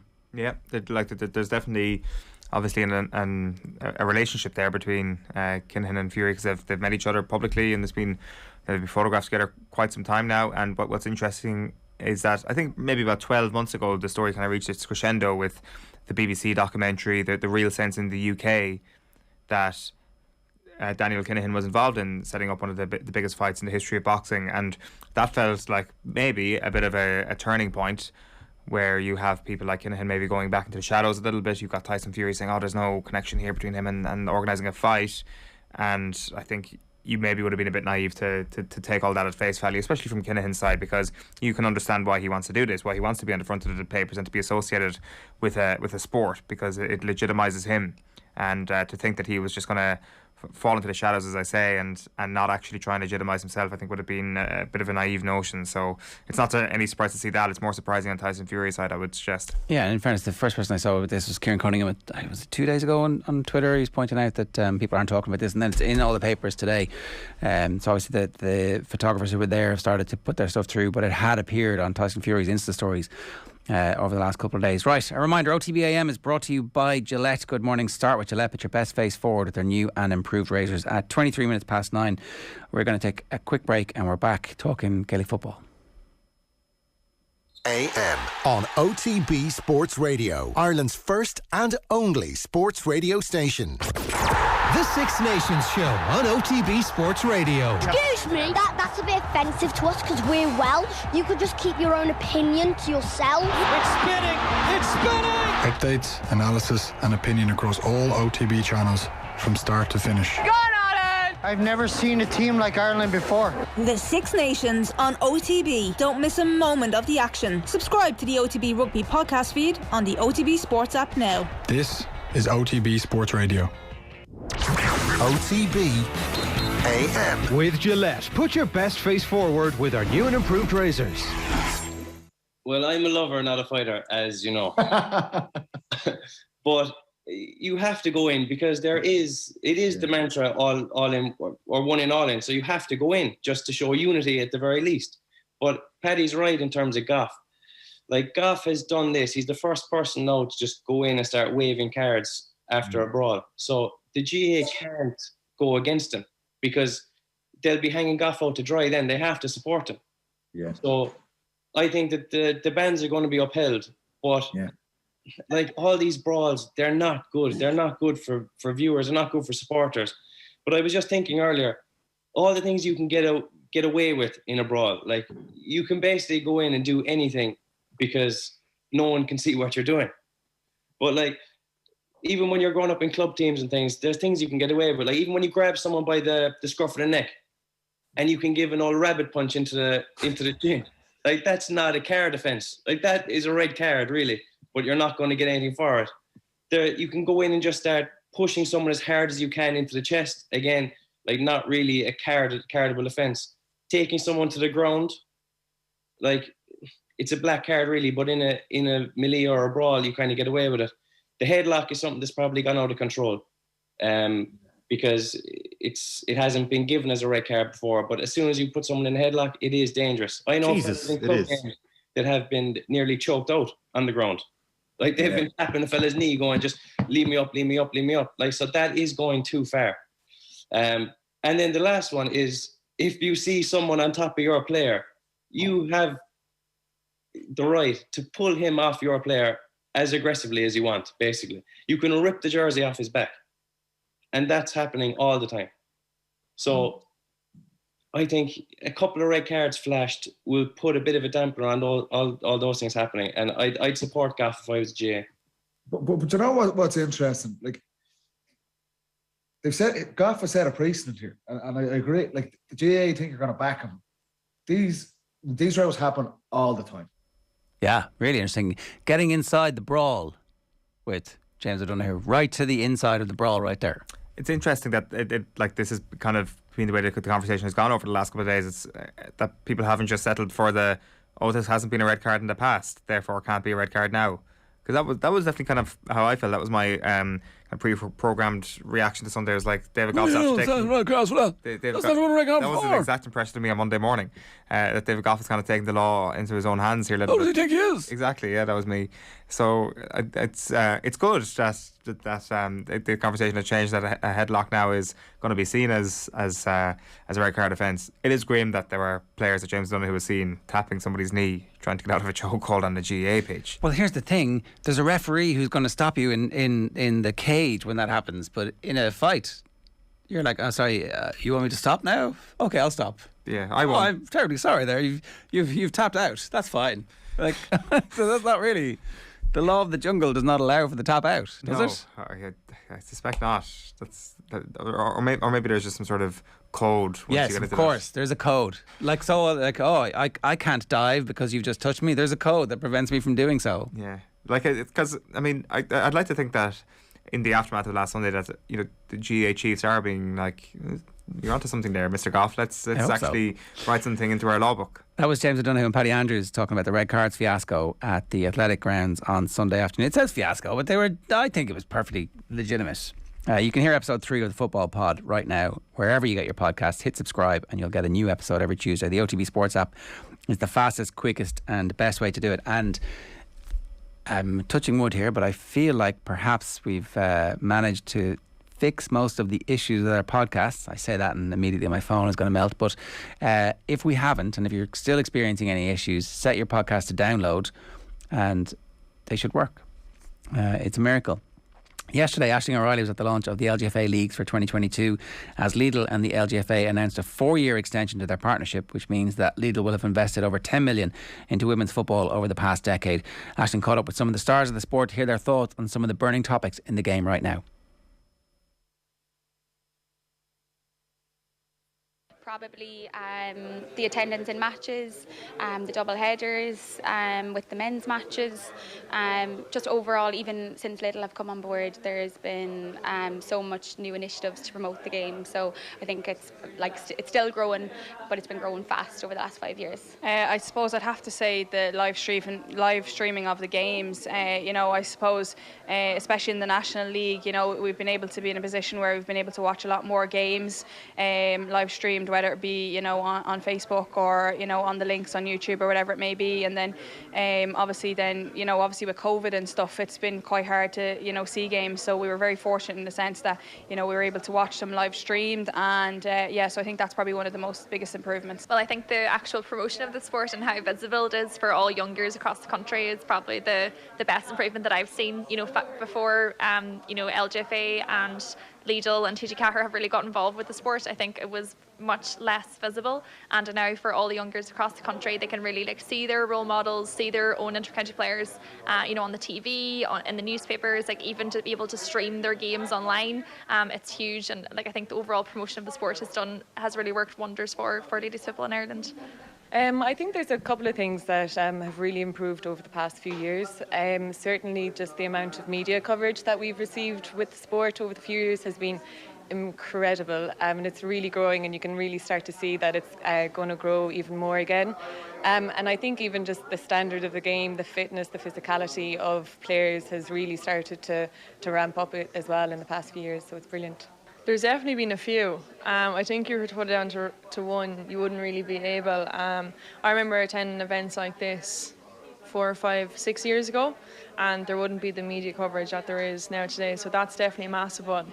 Participation, the amount of kids that are getting involved in LGFA. I know back home, my home club, and there's a local club around us as well, New Inn, and you just see the little ones in there every Saturday morning. You can really see the participation has just literally gone through the roof. In terms of role models then, I think it's evident. Lidl have definitely made role models evident through their billboards or TVs. In Lidl, they've all the Lidl Plus app now, you can get your jerseys, and they've really just highlighted and given younger girls role models to look up to. So I suppose that all came with, can't see, can't be, and I think there's millions that I could reel off, but they're definitely the few that's on out of my head. Personally, I'd have to say kind of the crowds, going and seeing the changes that have happened in Croke Park, and being lucky enough to be there from 2014 to 2021, that you literally are, every year you're going out and you're seeing, oh my God, it was the Cusack, now it's growing around Croke Park. So that's probably the biggest change which I would have enjoyed probably the most over the last couple of years. I actually can't think of anything at the minute, so I'm going to have to say I probably wouldn't change anything at the minute. Just from looking on, I suppose the physicality side of things, in women's game, you're not. It's quite hard, in terms of being able to push someone off the ball or a fair shoulder or whatever it may be. You basically can't touch women in women's football, and it's really, really frustrating sometimes in the games. And then you go on and watch a men's game, and they're practically rugby tackling each other. So I suppose I would like to see a little bit more focus on that in the coming years, to be able to, women can play football just as good as men, and that physicality needs to be brought into it a little bit more. I think the biggest change is not really a change, but it's more of a hope that maybe we could fill Croke Park before 2025. I think it's been class to see the progress over the last few years in terms of the numbers at every All-Ireland final, but how amazing would it be for the sport if we were actually able to fill Croke Park? So that would be a fantastic aim for us to achieve. I think probably linking to the physicality of the game as well. If we, could actually be a little bit more physical in the game, it would be brilliant. Because I think we work so hard, we all go to the gym and everything, so being able to do that on the pitch would be great. That's a controversial question. I wouldn't mind a bit of a shoulder, I definitely like more physicality. I think that we're all training for physicality in our S&C and our pre-season programmes, and I think actually we all want it, but probably the yellow card as well. I think that kind of ruins the game. When someone gets sent off, it kind of really throws a lapse in the game. But we'll leave that up to the associations to decide that one. I probably think allowing that more contact and having consistency across the board. It might be a bit of a boring one, but the best games we've seen are the ones in Croke Park, kind of All-Ireland semi-stages where it's free-flowing, the game is let play, and we do all this training to be strong and physical, so those games often are the best ones. So to probably allow that we get a bit more contact in within the rules, that would probably be the change. I would have to say Annette Clark. She captained the Galway ladies team back when they won in 2004, and she is one of my own club mates as well. So we closely followed her when we were still young, and she'll kill me for saying it, but she's 40 years old and she just won an All-Ireland with our club with us at the weekend after having 2 gorgeous babies. So she's a massive inspiration still. I don't know if I had a favourite footballer per se. I suppose I played a lot of soccer and Gaelic at the same time, and my focus was always goalkeeping, and I always watched various goalkeepers, whether it be soccer goalkeepers or Gaelic goalkeepers. So I don't think I kind of had one, favourite player that I always focused on and watched their style of play. It was always, looking at various different goalkeepers to see what different styles of play they had, and then take bits and pieces from each of that. Well, actually, one of my own club mates, Maureen McDonnell, she was like a big role model for me growing up as well. She was one of the only girls playing for Donegal at that time that I knew. So I always kind of strive to maybe be able to wear a Donegal jersey as well. So she's been a massive influence for me, and also being able to play with her in my own club was huge for me too. Seamus Moynihan, growing up, he was just the best centre back, and yeah, amazing to watch. And why was he the best, do you think? Did you go out and sort of practice what he won? I wish I'd try and see what he did. No, but it was just his passion, his strength, his determination, and his ability to read the ball was incredible. Anytime you saw him play, you just saw him put it all on the field, and it was just, he was my idol growing up. Colin Cooper, from Kerry. I loved him. Just everything he did, every time he was out in the pitch, he was just absolutely amazing. His dummies and always. Even in my head growing up, there was no one really else. It was just always Colin Cooper. And then sure, Louise de Maherta came then, and she was known as the Gooch, and I got to know her then, and I was looking up to her as well. So it's funny because I only kind of started watching football when I was 13. I only started playing when I moved house at 13, so I was late into it. So it has to be kind of someone from home. So be Lindsay Davey and Sinead Ahern. They were there when they won the All Ireland. It was probably the first time where I would have seen that. So yeah, the 2 girls. I think probably even just after playing in the ladies' game, it's to play to the final whistle, because you just don't know what can happen in the ladies' games recently. So definitely, play to the final whistle. I suppose the one thing that always sticks out to me, it was if it's meant for you, it won't pass you. I suppose, I'm obviously one of the older girls on the Meath team, and I could have thrown in the towel a good few years back, saying I'd never be in a position to be in an All-Ireland final, let alone win an All-Ireland final, and I'm very honoured and privileged to be standing here saying that I have 2 All-Ireland medals, the intermediate and the senior one. So if I had have given up all those years ago, I wouldn't have been fortunate to be standing here talking to you. But sometimes losing probably isn't the worst thing, that you can learn so much from losing, and you can always build on your mistakes. So even if your own club team or your own county team isn't winning every game, that there's still so much learning that you can take, and you can really better yourself as a player from losing. Sometimes whenever you're winning every game, there's not much learning to be taken. So by losing, you can actually turn yourself into a winner as well by building on those mistakes. Parents used to always just say, whatever you do your best, and then you can do no more after that. So that's what I try and remind myself after games as well. Sometimes if they don't go your way, just try and remember that you did your best. I wouldn't say it's advice, but I think just filling young kids to just keep going and never give up, in terms of if they miss a score, to try again. And I actually seen a tweet there during the week, and it was some coach tweeting saying that it's great to see the confidence in it was actually a senior player that was playing at the weekend, how he can kick a wide and go back 2 minutes later and kick again. I think it's just filling kids with that drive and confidence that they can just keep going, keep staying at it. It wouldn't be so much advice, it would just be inspiration more than anything. It's just to work hard on every given day, and that there's loads of things you can't control on a day, but one thing you can control is to work hard and your attitude going out there, and it's something which I always strive to do. If I'm working hard, a lot of the time the rest of it goes right, so that would be it. I hope not. This day Monica probably said different. God, I think the championship is wide open. I think it could be anyone's game this year, but hopefully it might be going to Galway. You never say never. Obviously our focus, I suppose a lot of people don't realise that we have been in Division 2 and we haven't been in Division 1 yet. So Division 1 football in itself is going to be a massive challenge for us this year. So we're taking the league as it comes and then focusing on the championship when it comes around. Like, obviously I want to say yes to that, but you can't think too far ahead. We have to park 2021 now. The National League Division 1 is our main focus now going forward for 2022 at the moment. I'm sure they possibly could, but I'm hoping that there's a few teams that could possibly put a stop to that. I think everyone's going to be really hungry this year. I think Meath had a very inspirational win last year, and it really showed all the rest of the counties in Ireland that maybe they could possibly do it as well. So I think there's going to be a real hunger in every single county team in Ireland this year to go and try and bring home the Brendan Martin. Not if we've anything to do about it anyway. I wouldn't put it past them. Yeah, no, I've played against Meath for a few years. I know exactly what they're like. I'm not even surprised.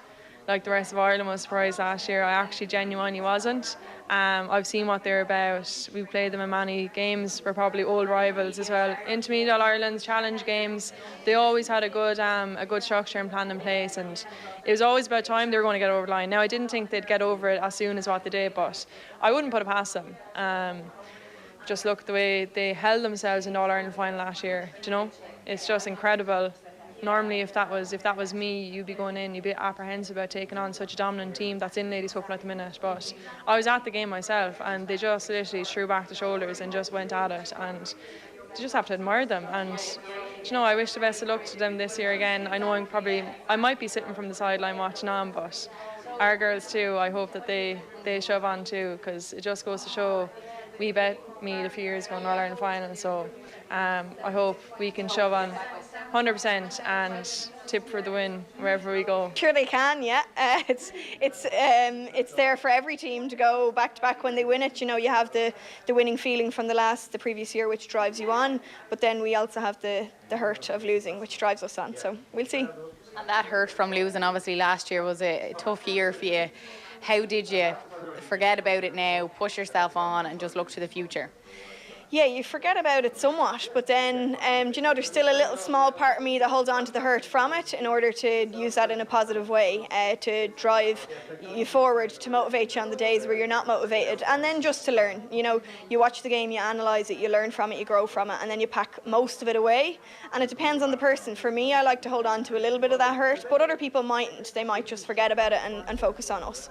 That's Nicola Ward, Carla Rowe, Monica McGurk, Aisling Maloney, Coach Lynch and Emer Gallagher with Aisling O'Reilly at the 2022 LGFA Lidl launch. I want to say congratulations to Aaron Sweetman, who was the winner of today's competition on OTB AM. He correctly identified this. At least they download the first episode. That's Jamie Heaslip. So he's in the hat for the draw for the flights, accommodation and match tickets for the weekend, as is everybody who entered, and has also won a signed jersey today with thanks to Aer Lingus. OTB AM is live from 7:30 tomorrow morning. We're continuing our build-up to France-Ireland. There's the hurling power rankings and much more as well. OTB AM brought to you by Gillette. Good morning. Start with Gillette. Put your best face forward with their new and improved razors. Here's what's on OTB Sports Radio today at 10:15 live. It's the Club Championship show with Will, Michael Verdi, Stephen O'Keefe of Ballygunner and Paul Devlin of Kilcoo. At 1 o'clock, OTB Gold is the remarkable story of Catherine Switzer. The Koi Gig Pod from 3. Our retro panel is Tyrone GAA's Golden Days at 4. And OTB Gold is James McLean from 6. Tonight, live from 7, it is Wednesday Night Rugby, the football show, and much, much more with Joe and everybody else. Right now, Dan McDonnell talking with Joe about the FAI's big launch and the potential for hosting the Euros. Enjoy. As well, so just to bring you up to date, if you hadn't been listening earlier, Manchester United at half-time 1-0 up against Burnley at Turf Moor. Paul Pogba with the goal. He's been good this evening, Paul Pogba, it must be said.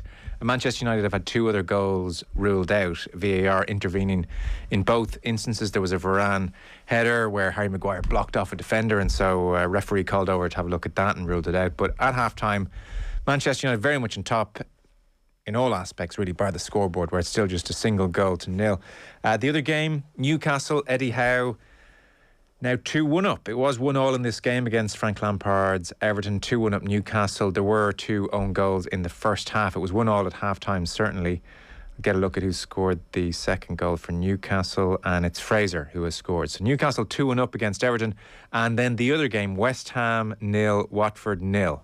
Where the away fans, Dan, are singing RSPCA very much in the direction of Kurt Zouma. It's an extraordinary story. Yeah, I've been I'm only catching up with a lot of stuff now. But I think it was his name booed before the game. The suggestion was there was booing of Kurt Zouma's name before the match. So like, I wasn't sure if that was just away fans the way it was reported, but people can correct me if I'm wrong there with that. But it does appear like backlash is the wrong term, but like, you know, it seems to be sort of quite substantial. You know, like, do you know sometimes the stories sort of grow legs? You know? I think this one is starting to turn. The wheels are starting to turn on this one. I had a look on YouTube just to see. I saw a TalkSport clip on it, and then interestingly beneath that, the Loose Women programme had a big discussion about this morning. It's just one of those, and sometimes it's bad timing with these stories. You know, it can just sort of, you know, at another time, if another story was sort of dominating the agenda, it wouldn't. But like so many of stories now, you know, like the footage sort of speaks for itself. There's not claim or counterclaim really. You know, it's everyone's sort of phones and people's phones around them that ultimately does them in the end. It made the front page of the Sun. They got the footage. Now, it seemed the footage was obtained courtesy of Zouma's brother filming Kurt Zouma kicking the cat across the floor, and he's laughing, and it's gone from there. There's going to be no formal charge, it would seem. I'm not entirely up to date on all the minutiae of the Animal Welfare Act passed last year in the UK, but it seems whatever the vagaries of this, there's not going to be a formal charge. Lots of calls for Zouma to have the cats taken away from the family home. As you might imagine, the RSPCA have been talking about this. Zouma released a statement to the Sun. I mean, it's your typical well-written statement apologising for his actions, no excuses for my behaviour, which I sincerely regret. I also want to say how deeply sorry I am to anyone who was upset by the video. I would like to assure everyone that our two cats are perfectly fine and healthy. They're loved and cherished by our entire family.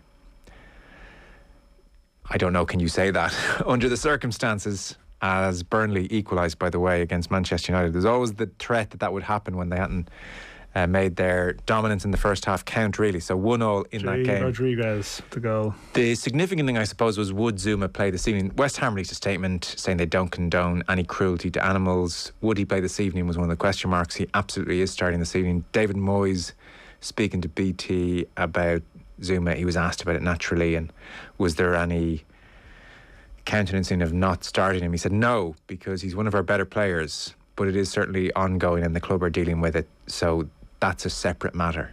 And you can imagine the online reaction to this. So I just think the timing of today, the match this evening, from what I can see, this is not the end of it, I don't think. No, and like you don't want to be flippant about it. I mean, it also is a thing that does lend itself to like there's going to be so many wisecracks. For some people, it's a massively serious issue. I'm not downplaying that at all. But like also, in a way, Kurt Zouma now is always just going to be the guy associated with the cat. You know, like, and it will be the source of like humour for years to come. Whatever happens in the short term and what comes to pass with that, I think there will probably be, with the outcry that's there, some kind of sanction of some description. You know, people talking about him, you know, should he be sacked and stuff like that. It's a bit far, to be honest, you know, but there will be some kind of short-term punishment, but more so the long-term sort of mocking, if you know what I mean. Yeah. Like to bring it to, you know, a world I'm very interested in, you know, someone like the Gordon Elliott case, like, and Gordon Elliott within racing, I mean, he's flying at the moment, but to a certain section of people, he will always be the guy sitting on the horse, you know, and that's maybe people say that's not fair, but when you have a picture or an image or a video, that tends to be permanent. So in a way, that is going to probably go around and follow Kurt Zouma forever. That's a form of punishment. I don't think it's going to be the one that the initial outcry that some people will call for. I'm not surprised that David Moyes has taken the stance that he has with that, you know. But it will probably rumble on. It's probably got another 24, 48 hours in it, I suppose. Yeah. So we'll keep you updated on the football matches this evening. Busy 24-hour period for the FAI. Cancelling or postponing or withdrawing from the World Cup 2030 bid yesterday, then very much being part of the Euros 2028 bid yesterday morning, then last night launching their strategic vision for 2022 to 2025, and then today talking to the media at large. Have I missed anything? No, that's pretty much it. And it is a lot to fit into 24 hours. And I think the point has been made that you really need to do that much in that order in the 24 hours, you know, in the sense that it just goes to show, really, I would hope and think, and you might have made this point last night, or maybe Jer might have talked about it this morning, you know, you have your big strategy launch, which is a big date in the diary. You ideally don't want it to be overshadowed by a Euros bid, you know, or do you? You know, and this is probably part of the backlash in part against the Euros bid, in the sense that, like, how it's for so many people, it's viewed as an old school FAI stroke, that this big bid deflects from maybe other stuff, because people like big shiny nice things, and like nothing like a big bid to sort of get people going in parts of Ireland. So it's just unfortunate at a time when they're trying to suggest that there's more to the association than that the day of your strategy launch becomes a day of bid talk. You know, there's something ironic about the whole thing that it ended up going that way. And I would hope for them that wasn't intentional, that it wasn't the case of with the other associations that, well, do you know what, we've got something on that Monday. I saw it the other way in some respects. I thought that the bid is no longer the big shiny thing that people are excited about. I think people have a real crossing of the arms when it comes to bids, and they're suspicious of bids. And I thought, if anything, the strategic launch in the evening was almost to reassure everyone that, yes, we are going for the bid, but we care about grassroots, we care about diversity, we care about women's football, we care about the League of Ireland. I saw the strategic launch almost as a, please don't think that we've taken our eye off the ball by going for the big shiny tournament. Do you think? I'm not.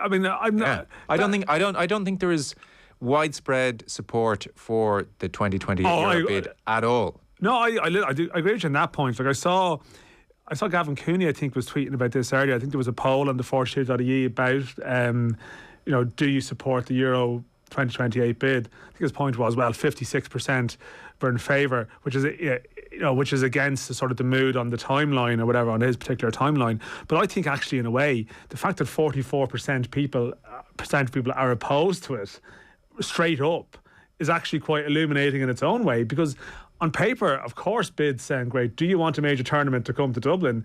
You would actually think that a lot of people would go, absolutely. But actually, there's such a degree of fatigue and scepticism that is set in with this stuff.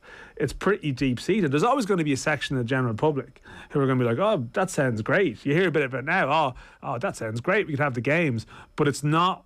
I don't get the sense that, I think in the areas where they need probably to get people back on board and to regain trust, there is a lot of like, oh, I don't like the sound of this. Well, let me flip it to you then. What's so egregious or underwhelming about the strategic port and let's assume the most cynical plan here for a moment. What's so egregious about the strategic report 2022 to 2025 that it might need the shiny distraction of Euro 2028 on the same day? I thought the report, I'm not blown away, but I didn't read it and come away thinking, well, this is an awful report. Well, I think the problem with the report was that the report was done in a YouTube 1-hour package, which included some in-house FAI interviews. But again, in-house interviews are a bit of, tell me why this is so important and so great, and let's go to the next talking head and let's have the same point. And that's what they do. Internal media, that's what you get. And actually today what you had was a press conference with Roy Barrett and Jonathan Hill. We're going to hear some of it, I think. And it was broken down into sections, so it actually went on for quite some time. So I understand completely from a practical perspective why it wouldn't have been possible to do that last night at 7 o'clock. Yeah. It's, papers, people would have been crying about deadlines and stuff like that.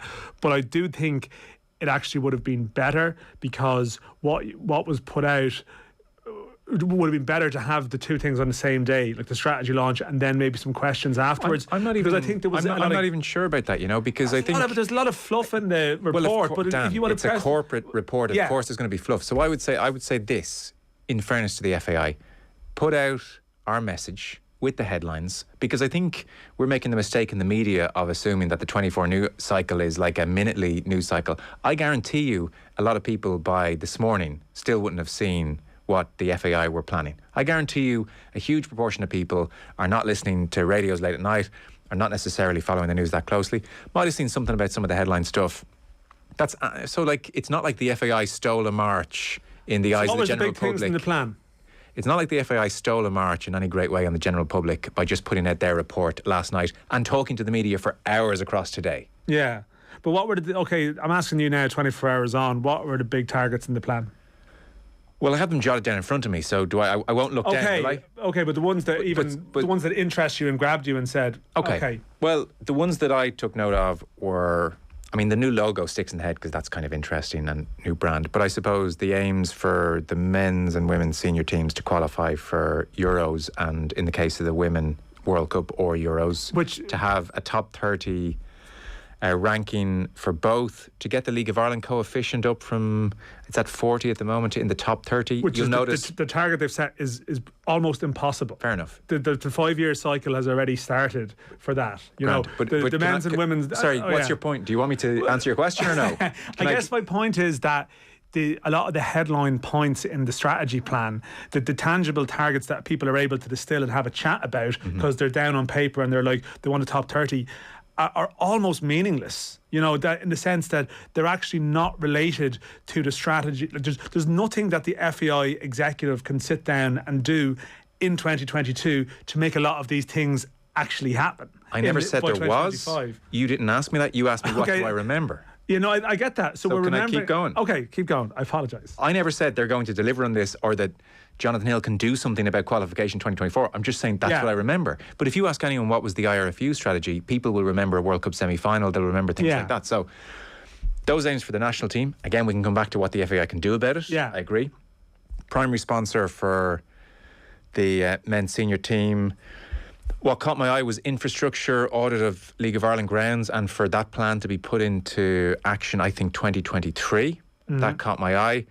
Third tier for the men's League of Ireland team, second tier in the women's League of Ireland, League of Ireland structure, second tier in the women's, and then there were lots of interesting numbers in terms of participation. So I think an extra 50-odd thousand female players, something like an extra 30,000 male players, to get up to 300,000 registered players was a big aim. And then in the women's game, 75% increase, 750,000 people watching on TV, 750 clubs. There was a real 75 theme. 750 clubs who will take or facilitate girls and women teams. Europa League final, I think, at some stage in Dublin. So I thought it was a fairly broad strokes, nothing blowing me away aim. But I think most people would be sceptical. You know, did I read that and go, oh my God, they're going to fix League of Ireland facilities by 2025? No, I didn't. Yeah, I understand that. But I'm just saying, I wouldn't hold it against them massively that they put out there, this is our stall,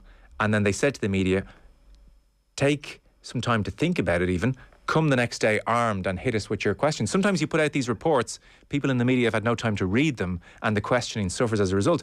I have to say, like, I'm all for kicking the FAI, but they actually said, have a look at our report, take the time to read it, come back the next day and hit us. No, and I think that's like, listen, I think aspects of that are like as a reasonable counterpoint. And I'm just going to say, I'm not coming here just to kick the FAI. Like, I actually think that elements of the plan, you have to say that it's a good thing that they haven't just nailed down some, you know, target as such that actually wouldn't be manageable at all. But I think, like, for a lot of people within football, there's key areas where they are looking for direction about the future, and they're looking for I suppose an idea that these issues are going to be fixed. And a lot of the elements in the plan you mentioned there, again, Europa League 24 has already been decided. That's already coming here, you know.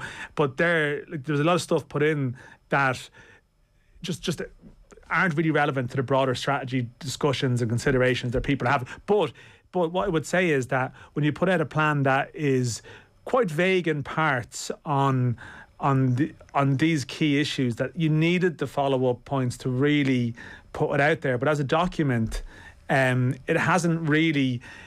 It's almost like, well, what's your opinion on this? It's like, we need people to get on better. We know that we need people to get on better, but what like, you know, something that the point's been made, well, let's go for 2025, let's sell out the FAI Cup final by 2025. That's grand, but that's like a big picture thing, like going for finals. What about week to week? What are you going to improve week to week? And to be fair, I do think that the FAI have taken on board some comments. I think today's press conference, Jonathan Hill, to be fair, and Roy Barrett have come out and answered questions and put stuff on the record that will now follow them in years to come, and they actually have to probably act on it. So is that not fair enough, as opposed to putting out the report last night and saying, right lads, no more questions? They took questions today. I think we're getting bogged down here in the granular PR treatment of this thing. But I would just say in their defence, based on what you're saying, they took questions for hours today about this report. But to go back to the point about the PR thing, and I think this is possibly where a lot of the attitude towards the bid comes from. For example, the bid, because the bid was also in the strategy plan, the bid for major tournaments.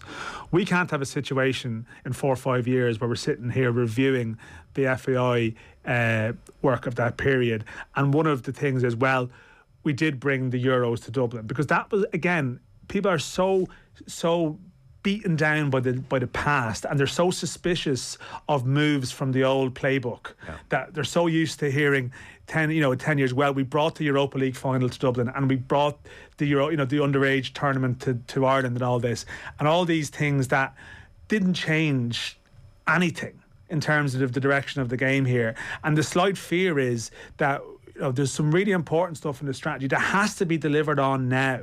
Like, it's really important for the direction of the game now. And in 4 or 5 years' time, we're sitting back going, well, the KPI, we've got a major tournament here. And that's nice and all, but it's not actually particularly relevant to the real issues that need to be addressed. Can I just say, everyone agrees with that.